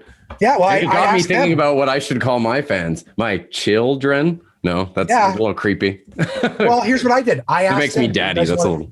I go, what do you guys want to be called? You know what I mean? And I took emails, and people sent in. And one person said onesie, and I was like, that's really cute. And somebody else was like singletons, or the one man army, or it's something. Like Dak Shepard and his armchaires. Is that what he calls them? Well, because he's the armchair expert. That's the name of the podcast. Yeah, so they're armchairies. He always says that. Yeah. Yeah. So onesies works. When I saw onesies like that, I put it out to a vote. You guys, which ones? And then people were like, "Oh, we like onesies," and I'm like, "I love onesies." Yeah, it's cute. It's onesies, fun. It is. Yeah, the onesies. But yeah, so it is misleading. It's the one man podcast. So there's even times where I'll invite a friend to co-host the podcast with me. So, and usually the argument, like, people are like, "Oh yeah, the one man podcast where he has guests." I'm like, it's a bonus episode. Yeah. You know what I mean? I'm showcasing. Yeah, you must get razzed about that shit. Dude, in this industry, you take shit for everything. Yeah. Do you know what I mean? I meant like playfully, like, yeah. I take it playfully and like very, boy, would you call it that? Oh yeah. Don't listen then. If you're mad at the. As like a fellow podcaster, I was actually curious where you get the most traction with your show for listeners. Dude, the more stupid I am, the more ignorant, the more wrong I am about subjects. Oh, I meant platforms. I meant like, do you get the most hits on Spotify or like Apple Podcasts? Apple? Okay. Yeah, because I'm on all of them, but I still feel like I got the most. I've put my focus into YouTube the most. Yeah, well, yours is visual, so that. Yeah, true. I like that angle right from the beginning. Yeah. I'd like to do it. I always just feel like I have to look halfway decent. That's why the hat's on. It's not. You know a what's funny, man? I don't even think I ever said this on an episode, but I have broken the streak now eventually. But for like the first, I want to say like 40, 45 episodes, I always had a different outfit on every single time. Oh, really? Yeah. I don't know why. I was just like, well, it started off with some self-conscious, like, oh, well, I wore that one not that long ago. I don't want people to think I don't wash my clothes or I have a limited wardrobe. And then I just started having fun with it. I would just zip out to Value Village and find like a t-shirt or like buy a $10 t-shirt at Walmart, Look at TV series where they film an entire season in a day and they're wearing the same fucking thing on different episodes because they filmed a bunch of them the same day. Do you know what I mean? Like, and that's the thing is you could kill yourself trying to make sure that, I've done this for people. They won't complain about that. I did this. There's parts of the podcast that felt like work. I've had multiple partners. I don't like to say sponsors because I like to partner with companies, but I've had partners like the Uncle John's Bathroom Readers was one of my partners early on. And every week I would pick a random article from one of their books to just read on the podcast. That started to get to the point where I have to record a podcast. I don't have a fucking article picked. And I would try to make the articles not conducive, that they reflected on something we were talking about. Thematic, yeah. But just there would be times where I'm like, I don't have 3 hours to keep reading articles. Now that one was, but it sucked. It was boring. It's 6 pages long. Yeah. So it became like, I started to find these things where I'm like, well, what's work? Yeah. On the podcast, like what feels like work and what are people gravitating towards? So in terms of like, what do I get the most interaction from the audience is when I'm wrong about something. So when people go like, why don't you do your research first? I'm like, well, for starters, when I research and say it, nobody says anything. When I go, I'm going to just do the best of my knowledge and even ham up the incorrect stuff occasionally. Then you guys send me emails and shit on me. I'm like, well, guess what? I'm getting the interaction that I want from that. So why would I fix that by first off, spending more time in advance researching? Yeah. It's funny the things we decide to fixate on. I don't know. Like I've, one thing that I still do to this day with my show that I would say maybe even actively works against me based on all the popular YouTube videos I've seen is every intro I do, which I started when I started doing the Zoom interviews. I did a mini intro when I would have guests here, but with the Zoom thing, I always say, follow, subscribe, all that shit. And then I do a little intro about the guest and I always do it in like a single take. Every YouTube I see is like 25 edits for like a fucking paragraph that they're trying to communicate to their audience. So much so that it's become this style, this ADD sporadic editing thing. That jolts per minute or whatever it's called. And I'm like, I did theater in high school sometimes and stuff. Like to me, I take pride in being able to memorize the script, quote unquote, or whatever. And I don't know, it's just something I've always sort of passionately stuck to. But I realized looking back on all my episodes that my intros probably been created a lot quicker if I would have just been willing to sacrifice that. I have an intro for the podcast that says like, here's what it is. Here's where you can find it. Please like and subscribe. All this and stuff. You just play the same. And I was trying to just record it just all in one take. And then I'm like, fuck, I got to script this. Yeah. Right. So, because I'm forgetting things and now the whole take is shit because I couldn't remember. So I'm like, well, I better script it. And I'd write it all out and this and that stuff. Sometimes it seems a little sterile when it's scripted. Yeah. But then I had it like broken into paragraphs of points. And I'm like trying to do the whole thing in one read. And then I click or stutter or whatever, because now I'm reading, I'm not performing. Oh yeah. And then I was just like, dude, I can do like the paragraph I like. And I'll do a new take on the next one. Well, it's easier when you're audio only though, right? Oh, hell yeah. I feel like everything on YouTube is cut. Yeah, cut. I don't know why it bugs me so much. And again, if I could get on board with that, I feel like my videos would probably do better. But the thing is, like, the audience seems to be on board with it. I notice it too. And I'm like, what's with all the slam, cut, slam? But that might just go out of fashion in 5-10 years, right? That's the other thing I keep thinking is that what I'm doing now, maybe 10 years from now, things will gyrate back that way and it'll be, more back. But here's the thing: you can cheat. What I notice when they do their cuts, sometimes like a lot of them cut. I don't like that. Like, what's going on, guys? Cut. Just cut. Hey, hey, guys, boom. Yeah, and dude, what? Hey, damn, like those. What's that one? The guy does the Marvel stuff there. Everything Always, or one of those ones where the guys with the short little button nose. I don't know. He's always doing like Marvel movie stuff. Hey, with this thing here, and they're always I know who you're talking about. Emergency Awesome, isn't that? something like that. Is that One of the those one? guys who's got the blonde hair. He's like, wow, can you believe Scarlet Witch? What? Yeah. What? Snap, snap, snap. Like Yeah. it's always, I'm like, okay, easy. Yeah, it's But one of the obnoxious, things you I can find. cheat. Your video, if you're doing an intro, if you do a cut that they don't see, you just put like the face of your guest on for half a second. Then when you're going back to the video, they don't know that it all wasn't one cut, right? True. Yeah, I think I've used Little like cheats, like little things. I you used can my take off over the contact cut. card once, maybe to cover up a visual thing that was wrong. The one thing I have done a couple of times is editing. If you're doing like a in-person interview, because my dad would cut back the camera from me to the guest, to me to the guest, you can sometimes excise little parts of the conversation without anyone being any the wiser, because so-and-so is talking and then you cut back to the other person. And I try not to do that unless it's something that's really, sometimes you go down an angle or a tangent that's so niche that you're like, no one's, almost like the board game shit at the beginning of this one, Oh, yeah. Like some people who love board games are going to be like, fuck, I love these comics and I love them talking about board games, but sometimes people don't even find that they're interested. Like on Bill Burr's podcast, he talks about like his helicopter stuff and him flying his helicopter. I don't know anything about that. But True, but it listening sucks to you him in, yeah. talk passionately about Yes. it is a little interesting. Definitely. He goes off on sports. I don't care about sports anymore, but I still listen. or a Talks podcast about you drums. like, has a guest on that you don't know at all, and you still find you're like, oh, it's still super enjoyable. I like this person now, Yeah, it's nice to get to know somebody with no mandate. Like you watch interviews on TV that are like 3 minutes long, and it's like Yeah. they're just answering generic questions. There's no deep dive into the person. You don't get to learn who they are as a So person. true. Yeah. That's what I like about my interviews that I was doing. Was like it started off where I was going to have Jason as a guest, right? So, like for example, I was telling you before that sometimes I'll have a co-host on the One Man Podcast. Example is when I went to Los Angeles with Mike LeBlanc. Mikey co-hosted with me because we were together every day. So if I'm going to talk about what was going on in the week, well, So relevant. Yeah. his being here is absolutely relevant, and it's a Yeah. different lens on the same exact thing. So sometimes I will have co-hosts if somebody has been predominantly a part of my life in the last week or whatever. That's Sometimes smart. I just Yeah, I noticed with those co-hosts, you never include their last name in the no, episode. not with my friend. It's not my It's always place. Chris or yeah. Yeah, exactly. Now, if it's a guest like a comic, I'll put their first and last name because they're want to have It's their a name. plug. Yeah, yeah. Exactly. But I'm very respectful to everyone else to be like, I'm not going to try to push you. And they're like, Paul Meyerha and I worked together for a week, and Paul's got his own interview episode, but that particular episode, just the regular weekly one man podcast, was Paul. he was with me because we just worked together for a week and we were talking about all sorts of funny stuff and things like that we had. So as much as it's like it's the one man podcast, like the episode numbers where it's a numbered episode, that's the weekly one, and that one man will most of the topic be me. You know what I mean? So that's what they can expect from one man podcast. If it says one man podcast and then a name, well, that one man or woman or other Guest star. will be that person showcased, and that's what that episode is about. It's about that person. That's not cool to have that me. duality, though. Yeah. It's just why limit yourself on content? I like to call them bonus episodes. They're not expected.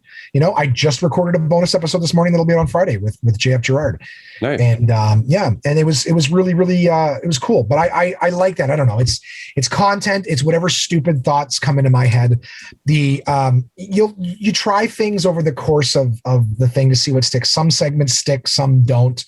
Something I've started recently that seems to be getting a lot of attention is my top 5 list. I think I'm only 5 or 6 deep into the top 5 list, but I like to make them small, little niche sectioned lists. Really So, for specific, example, yeah.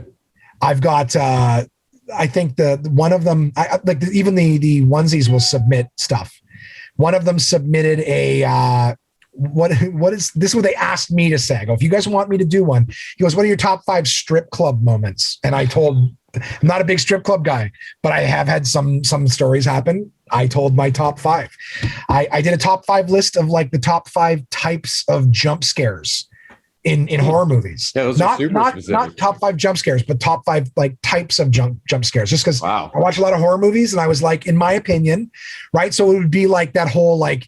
As an example, like on the list would be like the mirror or fridge door jump scare, right? Where it's like there's nothing there. They open the mirror, close it, boom, something's behind them, whatever. But just a fun little list. And the idea is that rather than the list being like blam, blam, blam, blam, blam. Okay, that was my top 5. It's like you get to go. It's a little bit of a talking point for each one. So this week I'm doing the.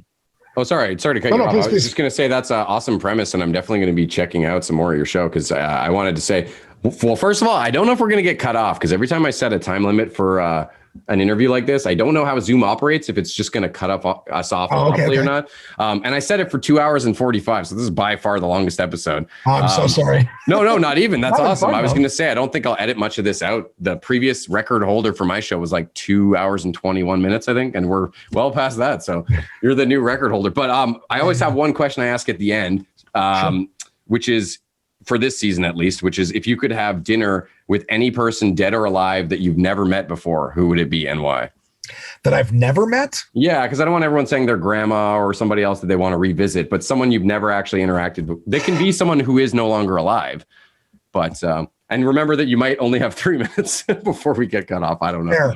Well, here's the thing: is I got to meet this person once very briefly, but I would love to have got their insight on more things. Okay.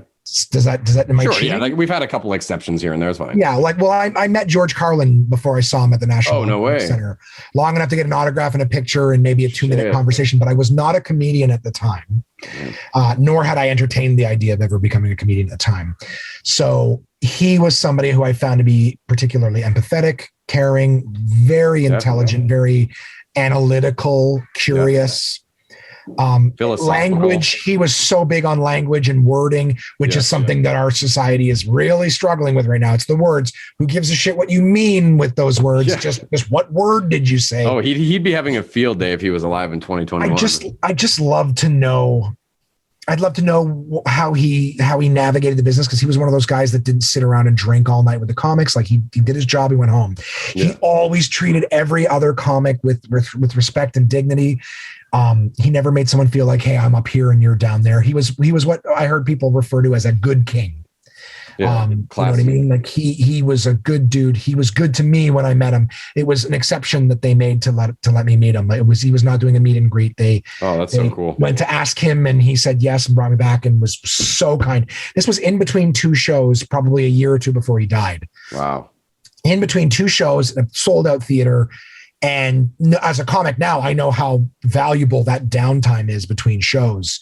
So the fact that I was just going to thanks for the picture, thanks for the autograph, have a great show. And he was like, so how you guys doing? Like, he gave more than we asked for. Yeah, man. And I would just love to be like, dude, how did you navigate the business? How did you stay disciplined? What kept you so humble? Where, your curiosity. I read his book, Last Words, and I don't know, it just seemed like he was such a great dude. And I remember when I was young, I remember being a curious, challenging, questioning person like he seemed to be.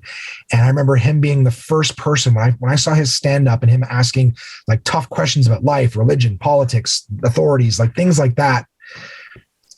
Just feeling like I wasn't alone. You know what I mean? Because a lot of people in my life were like, stop being so difficult. What are you asking questions for? You're just trying to argue. And I just remember feeling like there's something wrong with me. Why do I have all these questions and nobody has any answers or nobody wants to talk about it? And then just seeing this guy like not only challenging the same shit, with questions, but like, here's some ideas. I'm like, yes, dude, seeing him made me feel like I wasn't broken for having these questions.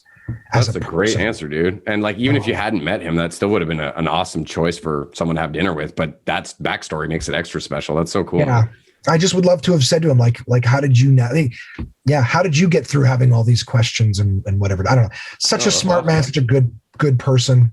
Thank you for sharing that. That was a great answer, man. And again, I guess we don't get cut off because it looks like it's 45 now and it's still recording. So I probably could have Googled that so fucking long ago. And instead I always just keep bailing at the last minute. Well, it's safe bet to have that canned ending ready just in case. Yeah, but it's dumb of me not to Google it after every time that I've been stressing about this, to just turn around and be like, oh yeah, that's not a thing. Well, you can go back and erase it from history, as is the trend. You didn't forget all this time. You can edit that right out, and you've never once forgotten to Google it. You Googled it every single time. There you go. Yeah. History can be whatever we want it. We don't need time machines. We just need woke social justice warriors. Yeah. They're the Bill and Teds of our time.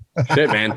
Thank you so much for spending your time with me. And I hope everyone goes and checks out One Man Podcast. I'm definitely going to hit it up. I think you're a natural on-air personality. I know you're a great comic, but I was definitely really impressed with your skills as you've got a great voice for radio, So I've been very kind. It, That's very, very kind. Yeah. And feel free, if I could just throw this out to your audience, feel free to send in anything you want to contact at One Man Podcast. Contact at onemanpodcast.com. My deal is you send it, I read it. I don't care what it is. It's still yours. I won't pass it off as my own thoughts or whatever, but I will give a voice. If you send it in, I read it on the podcast. That's the deal. Whether it be a top 5 list, I've told people if you want to send in your top 5 of what I read. So this week for me, my top 5 that I'll be doing is the top 5 books that I bought, want to read, but haven't yet. So and I'll talk a little bit about each one of them. Believe it or not, Men Are From Mars, Women Are From Venus is on that list only because I've started to read it and I've heard all these talks, but I've never finished it. So I too want to get that one out. But if you want to send in your top 5 books you haven't read, you want to send in your books, you want to create your own top 5 list, to have done that you want to tell me about, or you want me to do, whatever it is, send it in. I'll read it. I'm happy to give anyone a platform. Dude, thank you so much. Yeah, of course, man. This was a blast. Clearly, we can do this again sometime because we could have kept going forever, it seems like. So anytime you want. If you got a quiet week where you might not have a guest, I know what that might be like. You just, let me know and we'll shoot the shit. Dude, yeah. It would be a pleasure to do this again, man. Thanks, all right. buddy. Thanks for stopping by, dude. Peace out.